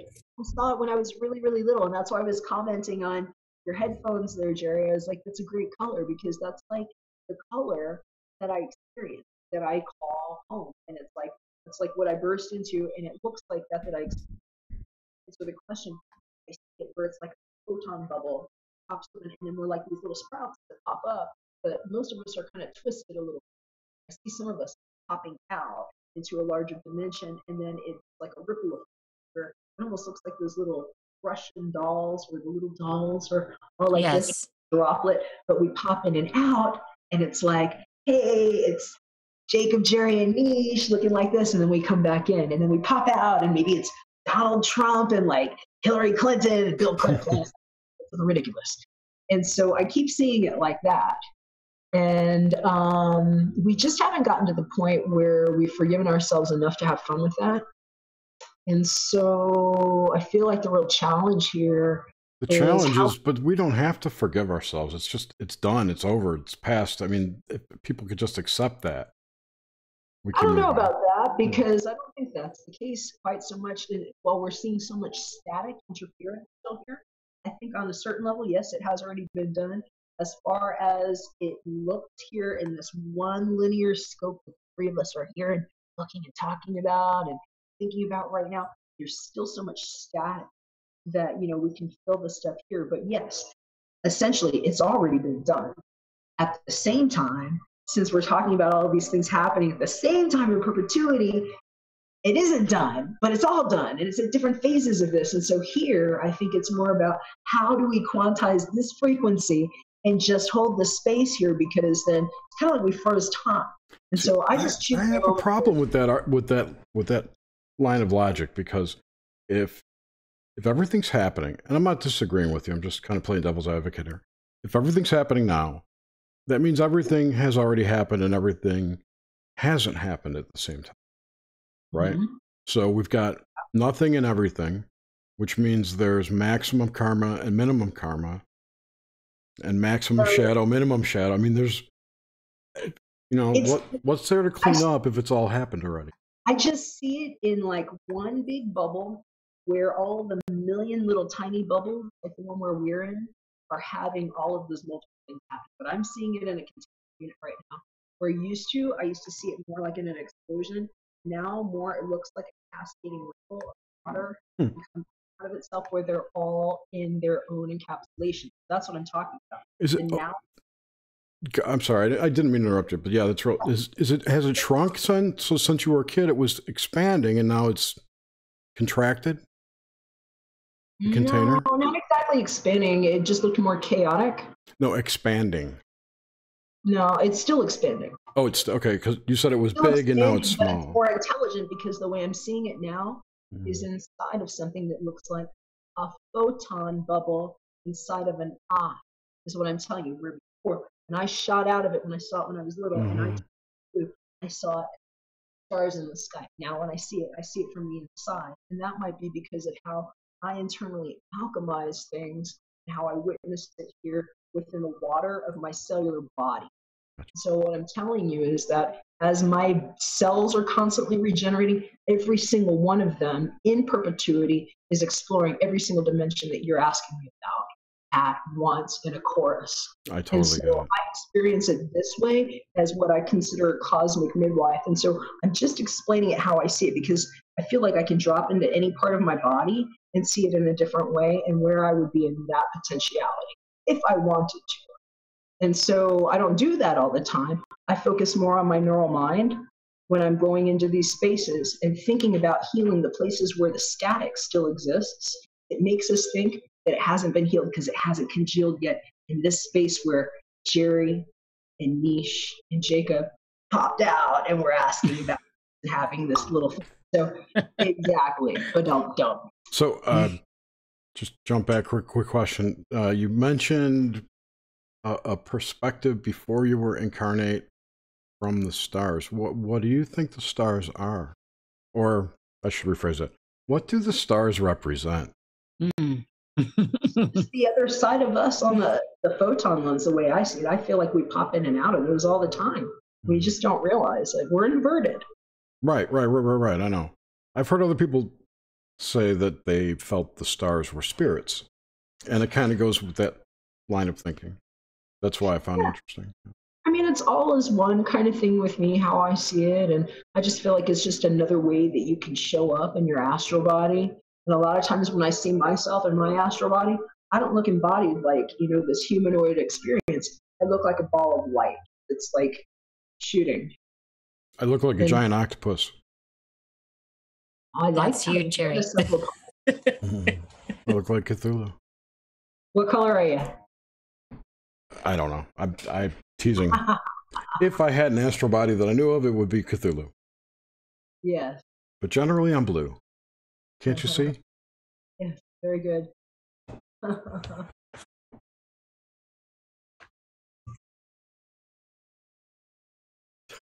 Yeah, that Nightbot's killing it. Are you done, Nish? No, I'm Jacob's given me so much to ponder. I'm actually sitting here looking out the window, pondering. It's fantastic. This has been really great. I guess what I wanted to also, I have other stuff I want to get into, but I just want to make sure that we've got all of the intended stuff wrapped up. And did we get his birth sign? Yes, we got the chart, and I wanted to add I'm a Leo moon also. Well, here we go. We're sharing that. Shine bright, baby. So I want to get, this is where I'm curious about some of the stuff that's traditionally considered woo-woo. So what are your thoughts on, and so the reason I'm asking this, because it really does tie into just a perception of entities and things other than self. But what are your thoughts on the whole alien UFO paradigm, that stuff? I think that we all have a bit of that in us, and that we're all hybrids that learned how to birth ourselves as a plant in this thing that I keep seeing bust out in water forms that are and coming up new now. And that's part of why I was talking to you about those things yesterday that I've been hearing about with the up and down energy that we've both been experiencing, a lot of people, and sometimes the headaches and being prepared for the solar flares and the drastic kilning that we are being pressed through, some of us. And so, yeah, I think that I don't really know where to go with this. There's actually they've recently, like within the last 2 or 3 days, started measuring UVC radiation on the ground, which is abnormal. What is UVC? It's the third type of UV radiation. I'm just not aware of it. So that's unusual, because last week was so terrible for me with this energy drain and exhaustion. The UV radiation's been steadily going up for the last 2 weeks. Oh man, it was unbelievable. As I've been trying to talk to anyone that wants to talk about this, last week was incredibly rough for me energetically, exhaustion. Yeah. Yeah, and Jacob, you were the second person. All of a sudden now I'm hearing a bunch of people. So it's something. This UV, what is it, Jerry? UV3? UVC. Does this have something to do with the event? Well, no, see, I don't know. And I'm only new to that because I was never a new ager. I know, I'm teasing. And so, but when...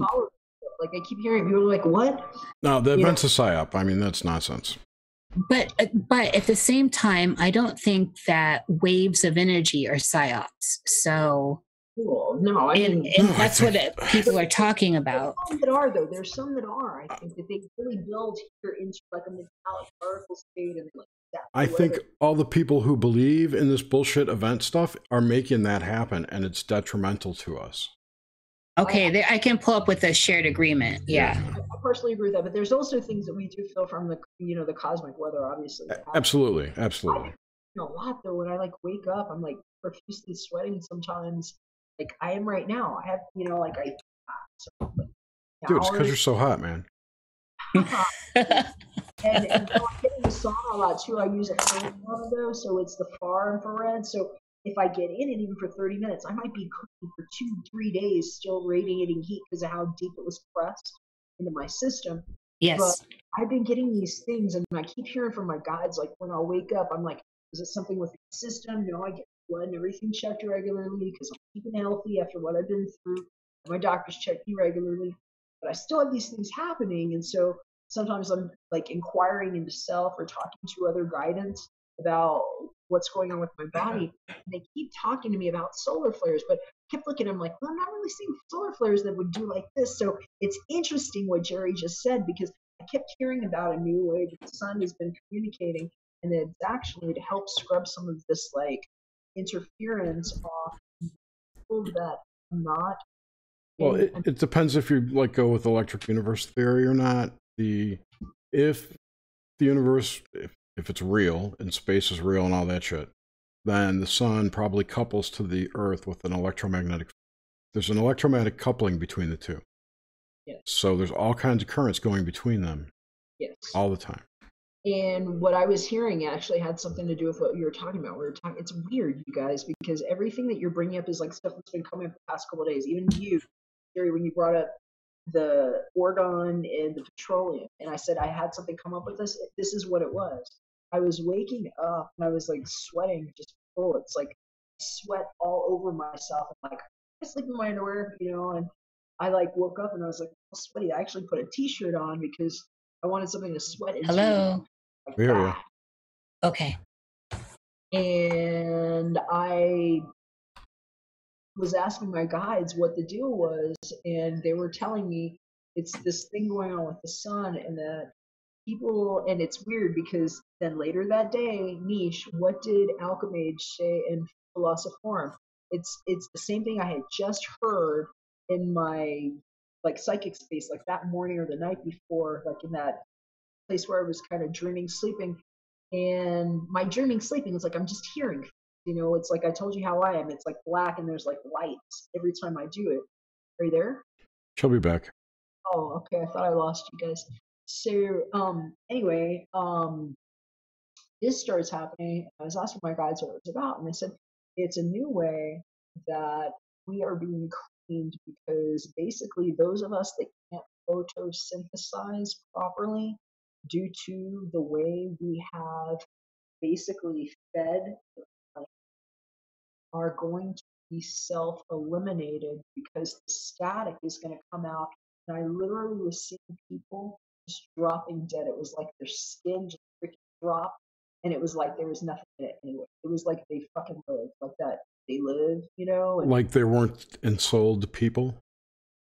Like it was like they were NPCs? Intellectual property that was being stamped by like Google or something, a personage, because of what was being siphoned off of the mind through the algorithm, and a limited amount of templates that are coming through bodies and stuffed with entities, and that those of us that don't have enough real DNA that is from the actual Earth.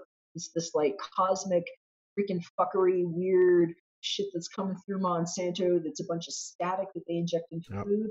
When the sun starts shaking like this, those of us that can't withstand it because we're not super hydrated and learning how to age backwards and like defy gravity and cancer and death and stuff might not fucking make it because you've got enough of this dangerous chi in you. But when they shake it, it's going to be like your skin drops.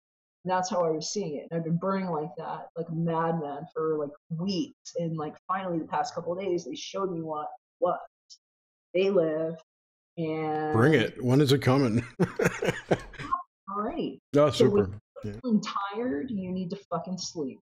You need to eat real foods. You need to not put garbage in your body. You need to get off of fucking excited toxins. And you need to sleep with those black crystals around your head, brother, because right now I'm telling you, you're hooked up to a freaking siphon that's taking this information out of your head and spitting it into dead bodies that were never embodied by souls to begin with. IMO. You're laying it out. This is Emily Moyer from Off Planet Radio. Jerry and I were just on. This is crazy though. That like connects back to the whole underground base thing, if you think about it. Does it? With the cloning stations down there and how they're putting demons, souls, and bodies. Well, a demon soul could be a fucking demon, like a quantum computer soul, you know. I am divinely protected. How about that? Anybody that's watching this right now that has a negative design about anybody in this room or that's right here has already self-deleted. I fucking deleted you off the grid. Oh, yes. Cease to exist. Was that a chicken part? No, that was a piece of white sage and my middle finger. Beautiful. Well, thank you for that. No, it's real interesting. It's real interesting. That was to the algorithm that has no permission to take anything. And if you've seen me, that's enough. I've seen everything in you. I know. I am aware of all that, and I take measures before and after. So I don't need mushrooms, dude. No, measures. I take measures. Oh, I thought you said I take mushrooms. I was like, I don't need them. No, I've never taken mushrooms. So, Jacob, what do you think about, like, so a lot of this is, Emily Moyer's been talking about a lot of this in different language, but also it's very similar. And the stuff I'm really vibing with here. And she's talking about crystals being programmable, of course, but where she's talking about sugar and how sugar is interacting with fungus in the body, for example, candida, right? And everybody. Yes, right, exactly. But the sugar that candida feeds on is being programmed because it's crystalline structure. And there's this kind of synthesis going on between the program that we're ingesting through these kinds of things and programming. And I'm going to leave that very open. And if people want more of that information, they can go to Off Planet Radio and listen to Randy and Emily speak about this stuff. But that there's something going on with crystalline substances like sugar programming the fungus within our bodies that are out of control because we know candida is like this big deal. Yes. And so what do you think about that? I think it's important. But if you think about crystalline programming, you can drop in other bits of, you can drop in whatever you want if you're programming it. If you're whomever this is, and this can be you can program water, you can program crystalline stuff yourself. But if there's if there's something maniacal going on with, say, a prepackaged food, junk food people are eating, right? Why couldn't you just program yourself to get the candida to leave? It's not that. If you've I don't know how I've dealt with extreme candida, and it's a process. It's very, very difficult. But this is, it's not a simple thing. It's just, this is the problem. It's not a simple thing. People want things to be simple. We're overburdened because of how this algorithm has literally capitalized off of the divine current of the soul and the human through these different means where we have agreed to eat these foods and become these things and basically become these willing energetic proxies, as I told you. Welcome to sleep paralysis. That's what this is. We're organic golems is what we are. For what? Organic golems.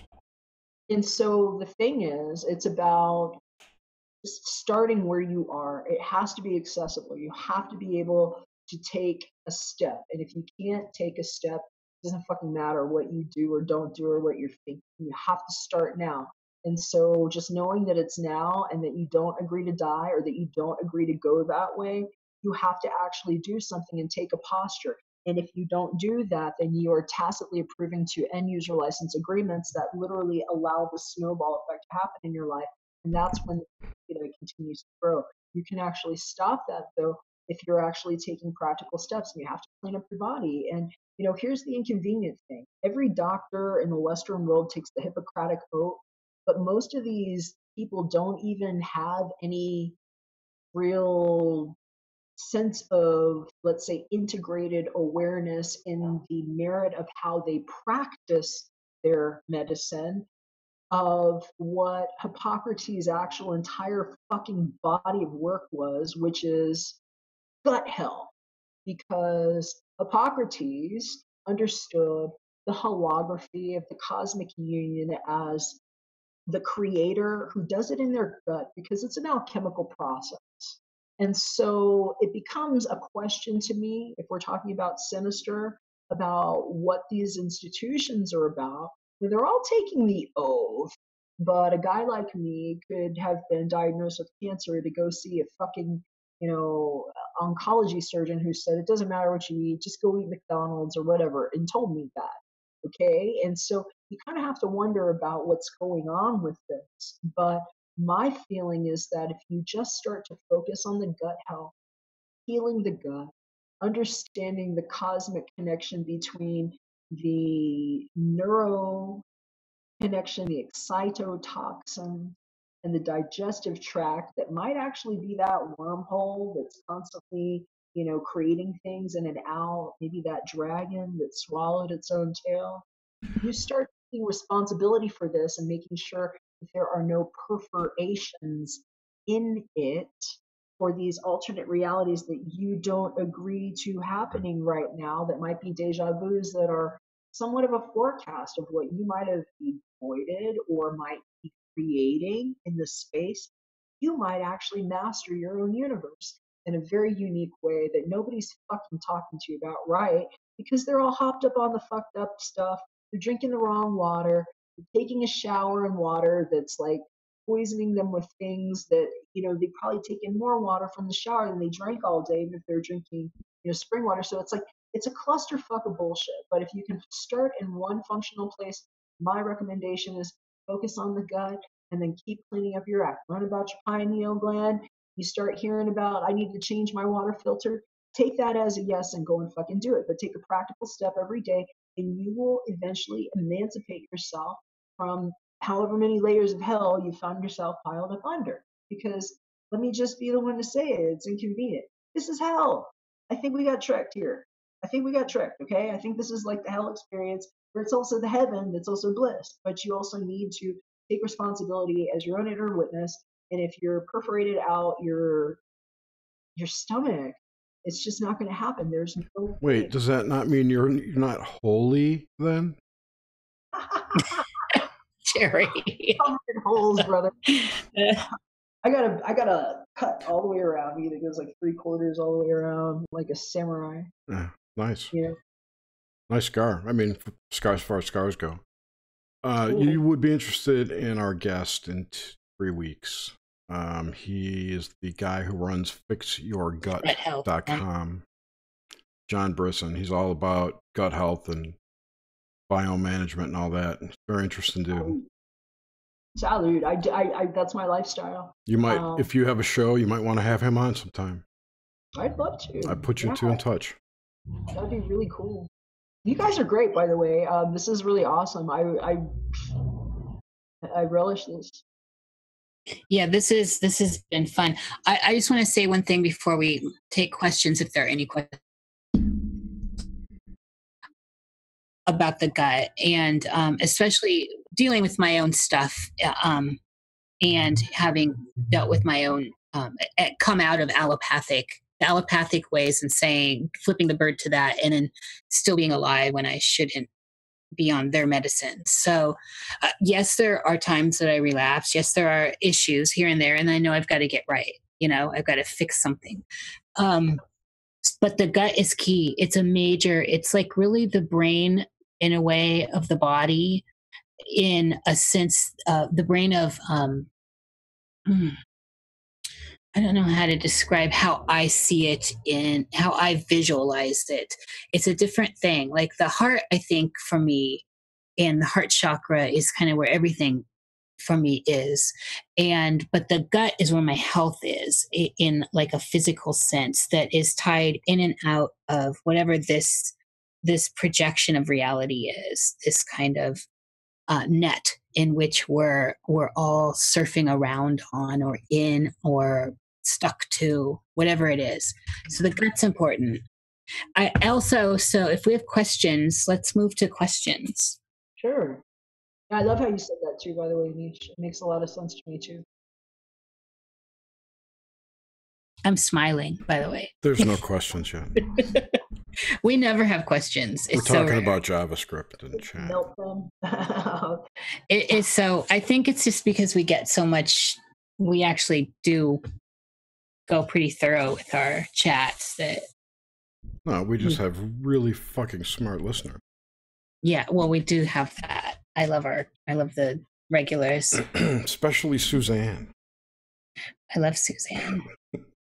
I love this shout out to Suzanne, Darcy. You know how there's this Jetpack. borderline between like brilliance and madman? Suzanne walks that tightrope daily. Yeah. Yeah, that's mastery right there. You know, that's actually what today is about too. We have got some crazy, just astrological weather that's been going on. And for me, it was just like, I was so happy to see what side of the lens I was on, because, you know, when you've got that tendency where you can snap onto that madman side or just brilliance in form, and you just see it happening right before you, and it's like, okay, I got 3 different scenarios. Which one's gonna win? You know, and well, that's just representative of the Masonic square board, the game board, the checkerboard, you know, the tessellated floor. Oh yeah. And the trick is you're either black or white. The trick is to be the grout. Mm-hmm. You know, walk that's between. That's weird. You're saying that, dude. I'm a weird dude. You know what? There is some going on. I was just here. I like to look at things by degrees, but today's moon, like the symbol for today's moon, was actually 22 Aquarius. And it's my parents' anniversary. What was that? It's my parents' 54th anniversary today. 22? 54th. Today. Today is my parents' 54th anniversary, wedding anniversary. That's a long time. That's interesting. There's a symbol for today that's called a woman making lace. Can I read this to you? Absolutely. All right, this is good. That's what you were just saying. Withheld from the personality spotlight, to you intrinsic fine things matter exquisitely, and being somebody does not. A highly distinctive form of service keyed to a slow, steady, inward sensibility. Very little connection with the here and now. Eternal foundations. Needing to be humble, sober, and plain in order best to be transparent and effective. You are remarkably detached from your own reputation or outward impression, dreaming new worlds into being, cast loose on an infinite sea, yet being circumspect, quiet, and not particularly noticeable. A super subtle edge between poverty and riches, surface and depth, knowing your way in the dark, and intent upon completing each task and carrying it through, nothing more, nothing less. Mm. So you were succinct, Drew. So I got questions now. We now have questions. All right, this first one, I think was Rock Show. Hey, Moose. Moose is there. Yay. Moose on the loose. Okay. Jacob, what do you think about being awake versus being aware?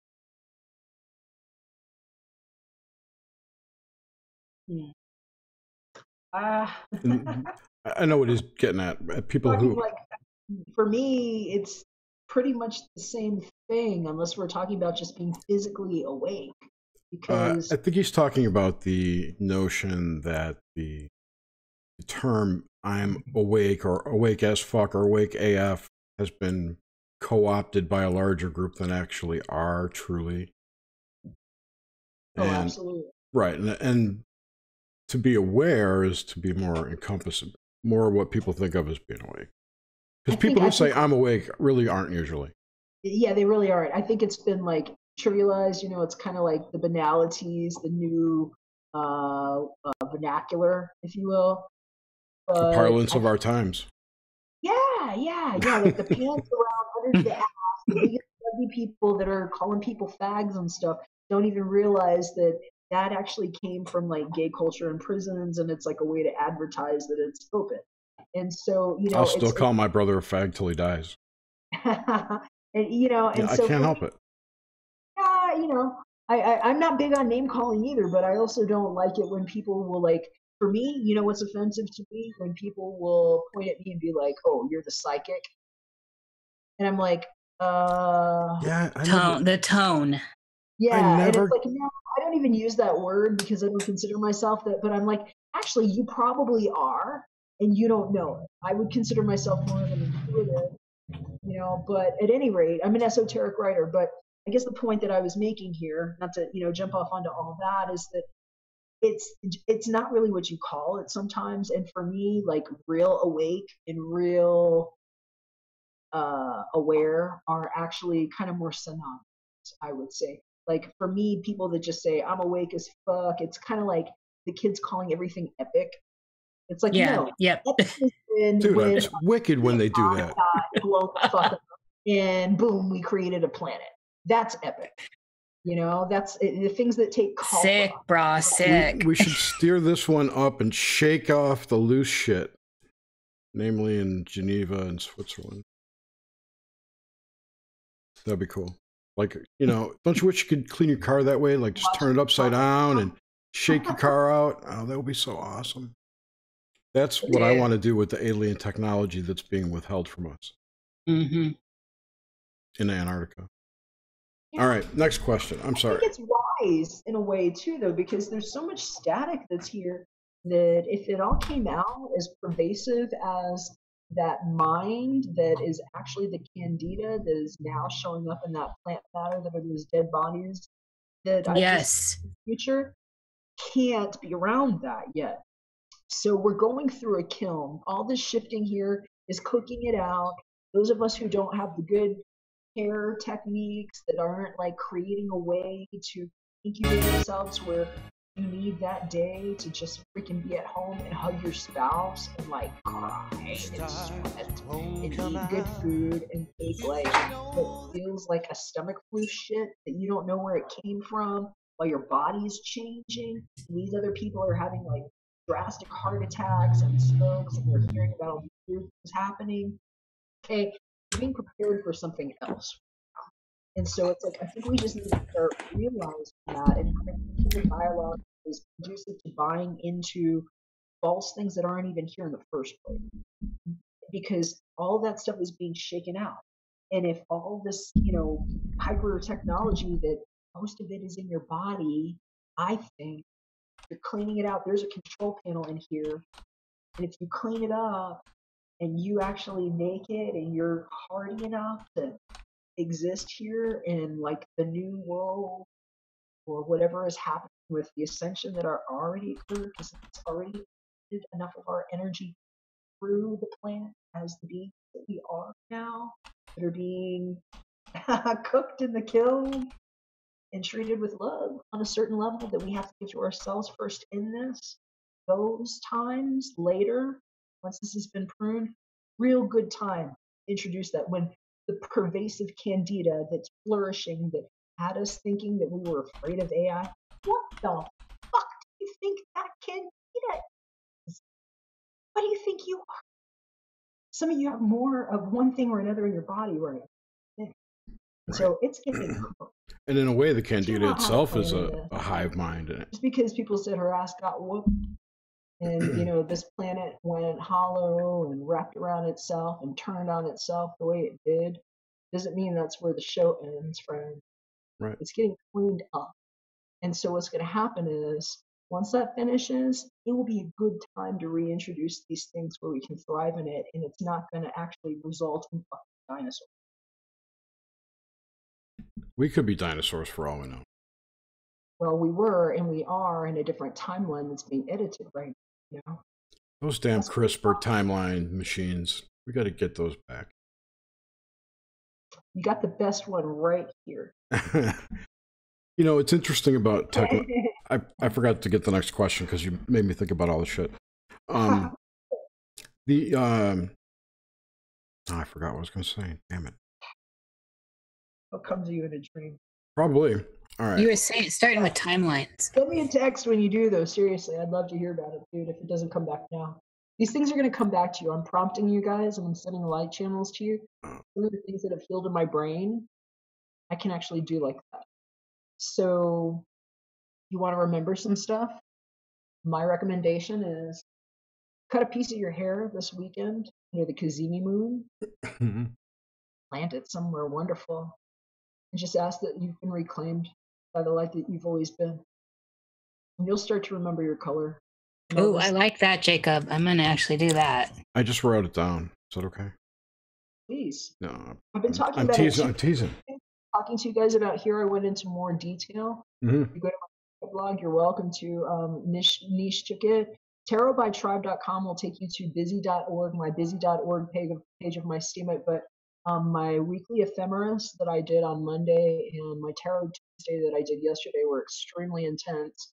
And we got into a lot of this and deeper on some threads of it. But this stuff with the Kazemi moon that's happening on Sunday is going to be kind of interesting for some people. And I would really pay attention to what this new moon might offer you in terms of reclaiming that new start as perhaps the fool that's in perpetual motion, able to discern where you are at this time and choose the best path that you're co-creating without an attachment to the end user license agreements that bring that static.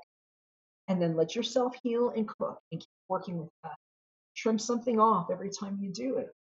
Maybe follow that with the moon cycle. That's what a good shaman does. Yes. Yeah, absolutely. All right. So we have a question from Mary here. Does Jacob, do you do astral healing? Absolutely. I am astral healing. You are. You embody it. Chiron powers. Can you please show your crystal or your resin crystals again and how you made them, or the one you made? It's just typical metal shavings. This was like my first attempt at it too, and it's been extremely durable. It was like just even metal that I clipped. It was like metal pieces, like sheets that I cut them in, and I didn't know what I was doing. And I was clipping cords and stuff that I had, but it was chi that I sewed into it. And I actually made the copper coil myself by hand and wrapped it around counterclockwise, a quartz crystal that I'd picked and actually broken off of cluster. And I did this. This is actually like a little votive candle, like one of those little I see that. leftovers. I just poured it in there, and I got a little straw, and I like popped it in there with a little oil so that I could have a little ring thing. And whoop, you know, I've been very nice. I was making these things for a while and like planting them in different parts of That's the good. That's called gifting. Yeah. I stuck them all over the place. So you reminded me totally of something interesting in relating, you know, to you put your chi into that. You did. And in that regard, there's a TV show called The Magicians on Sci-Fi. Have you seen that or familiar with that show? It's in its 3rd season. It just finished. It's a really interesting show. I don't really watch TV. Neither do I, but there are some things that are worth observing. Yeah. The last season, season 2, ended with magic being turned off for them. So now, magic. What are we I'm talking about magic, like In their world, magic is a force that's natural. It's a managed natural force, which they're allowed to utilize to perform magic. It's not something innate. It's something innate, but they draw on that power. It's like it's mana they need. So we're not talking about like the performance art, like No. Just no real. I'm rolling my eyes like out of my ass. No, they're doing real magic. They're blowing people up and shit. It's like Harry Potter's for adults. Okay, that's cool. Yeah, it's actually a cool show. So anyway, they turn magic off. Sometimes I'll pull something off like Hulu or something, but I don't even subscribe to TV. So it's all good.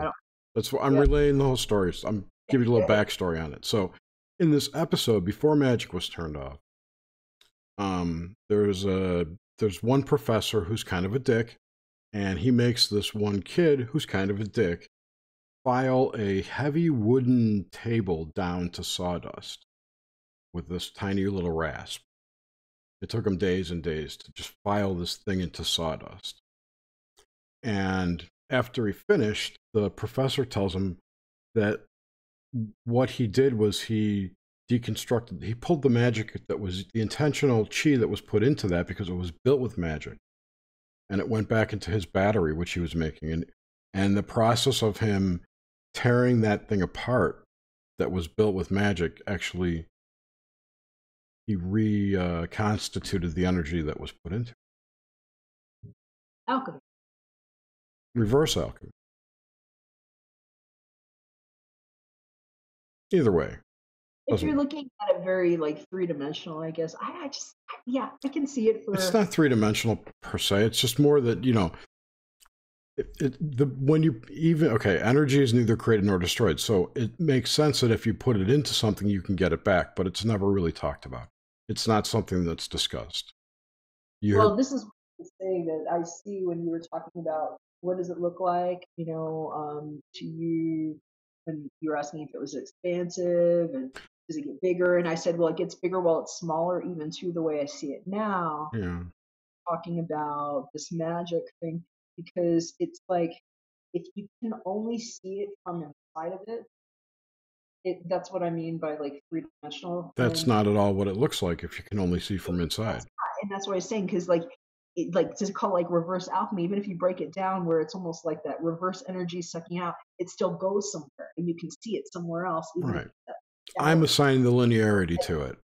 Yeah. That's all. It's my choice to do that. I can see it both ways. I understand. It's like a DC motor. It can also be a generator.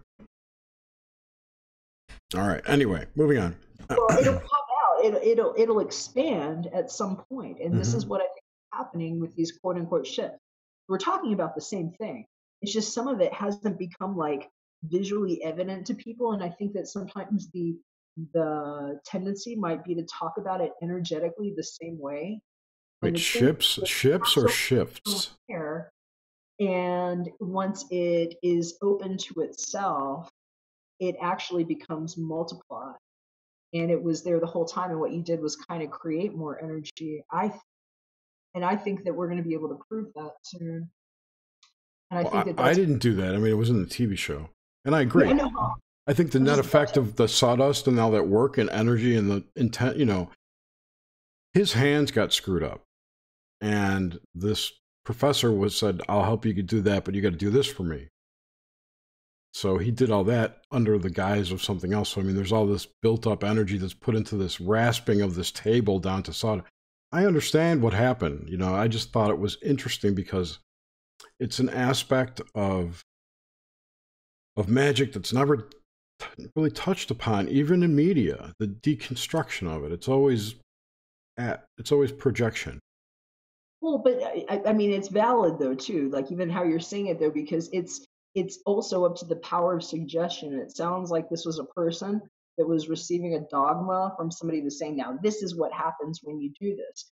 And the thing is that we have been so programmed and indoctrinated to accept these things from the authoritative figures telling us how magic goes, like you're saying, or how this works, when things are already so sigiled that if somebody that like knows more than you, that's seeing it from that greater perspective, like I was talking about, that sees how the energy is still there, can literally go in there and usurp it and pull it right out of you. That's exactly what we're talking about the whole day. That's what I was talking about is happening to people with YouTube with the algorithm and how it like comes in there because of end user license agreement. I would say it's happened to anyone with an iPhone. Anything. Yeah. It's, you know, I'm just using it as an example because we talked about it so much in this call. And even before we got on, it was the first thing you guys brought up to me was, you know, the YouTube thing too.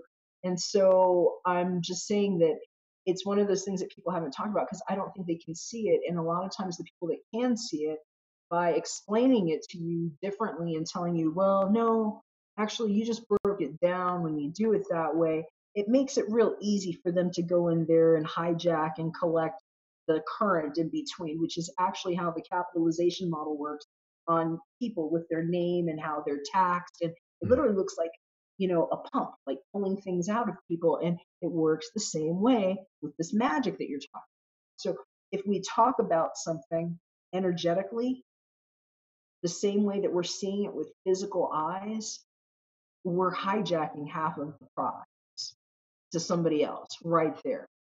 And that's all I'm saying. It's just like, I think we're being challenged right now to just ask the question a little bit differently because everywhere in this, it's really just a question of how are we attaching our belief to this? And everywhere that you find that you're taking an expectation that of what somebody told you. I just was talking to someone about this. See, now you're doing it to me.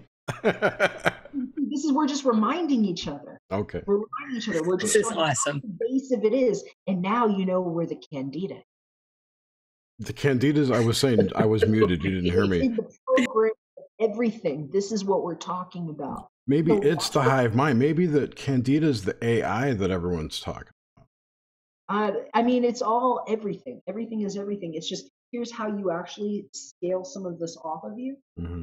You're having those weeks where, like Nish and I were saying, like last week, I was like, fuck, I was tired, I was in pain, I was like titanium in me, and it's like this pyramid thing's happening. It's like I'm being like called up, like being cooked in my bed, you know, and it's like, what can I do? Well, I'm glad that I can be here, that I'm not like punching a time clock, like ramming my head into the wall, you know, and like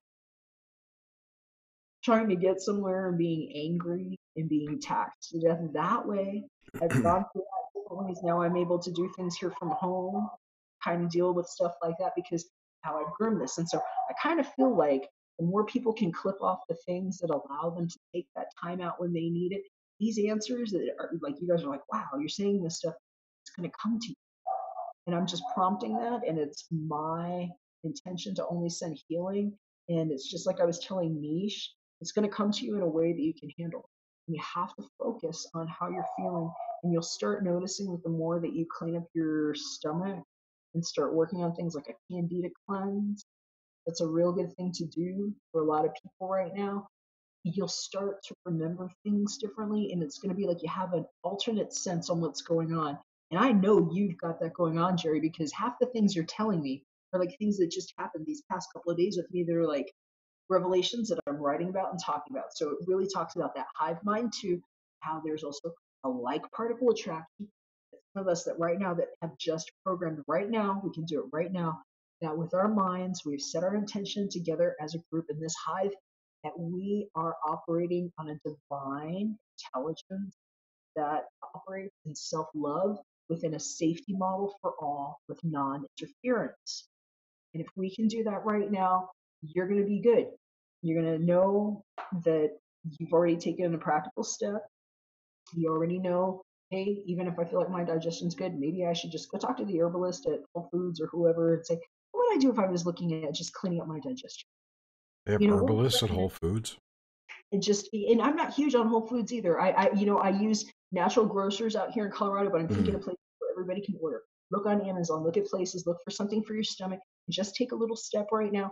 And if you start feeling weird about anything, you can always just tell yourself a simple thing, okay?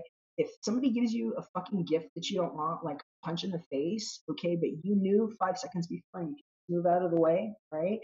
You don't have to receive that gift. A lot of times in your energy, you're going to be around people where you're going to feel frenetic, especially when it's starting, like all these weird energy shifts are going on. You start feeling that, especially in your stomach or around certain people, Here's a simple little hack you can do. Your left hand right here, thumb right there, and just close your finger, gentle, like a fist with the thumb inside. And all you're doing is covering the received terminal of your heart chakra that's in your hand that picks up a lot of static. Even just being around psychic vampire asshole douchebags. They're like bad bosses or like creepy people or like in a weird place where you just don't feel good in a moment and you're not sure why.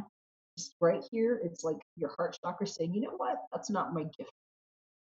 And so there are things that you can do right now in a second that will help you get through this. If you can do that and work on just healing the stomach and not eating on like bad or negative emotions, it's amazing how quickly things will change and where you'll get real clear about this stuff. And you'll be like, where did this stuff come from? Well, it's your body showing you your own yoga and union where you have a supercomputer inside of you that now can heal itself better because it's not just deleting stuff left and right because Monsanto is like programming you somewhere else. So if it's in your mind and in your will to just be healed, all you have to do is these little simple things. And there's power in groups of people that are sigiled into the same kind of energy like this. Just the fact that you landed on this radio station here and you're with these wonderful people and on this awesome program, Nox Mente, that I'm very honored to be here with. We're honored to have you here, and I like that sigiled with term. I'm going to have. And we're holding that energy presence. Absolutely. So it doesn't matter what time you saw this. It's going to be at places. I never go on YouTube anymore. It didn't work out. It's a quantum broadcast we send out. It's quantum broadcast. Quantum broadcast of love. Love. We're like transmitting that in high def for you, and have been healed if you decide to. And that's my feeling. That's my walk of faith. No, it's not a belief system. No, I'm not selling you anything. I'm not shilling anything. I'm just somebody that was crazy enough to not stay dead. No way, man. You're Illuminati. You're the Illuminati. That was so fucking awesome. That's a good place to actually wrap it up. It is. Jakob, thank you so much for joining us tonight. It's been a pleasure. I've put all your links into the description of the video. If you have some more that you think of or something else you'd like me to link, please let me know. I will amend it and I'll link you on Steam it. Thank you. Again, thanks. So ArtOfLove.me. That's my main site. I haven't been updating it too much. I'm actually going to turn it into a Steam it thing soon. I was thinking about doing something cool with it, but if anybody's interested in private reading, it's something I do. If you click on services at ArtOfLove.me, it'll talk to you a little bit about how I do them, what my specialties are, and you can read about things that people have said about working with me. So I'm always open to that. And I am an ordained minister. We're pleased to be here. So I pray for people and I do different kinds of energy work. So please feel free to reach out if there's something I can do. I prioritize first responder. All right. Great. Thank you. Thank you so much, Jakob. Thank you, listeners and future listeners and quantum listeners. And be sure to tune in next week when our guest will be the infamous Gordon White. So everyone have a great night. Talk to you later. Thank you, everyone, for showing up.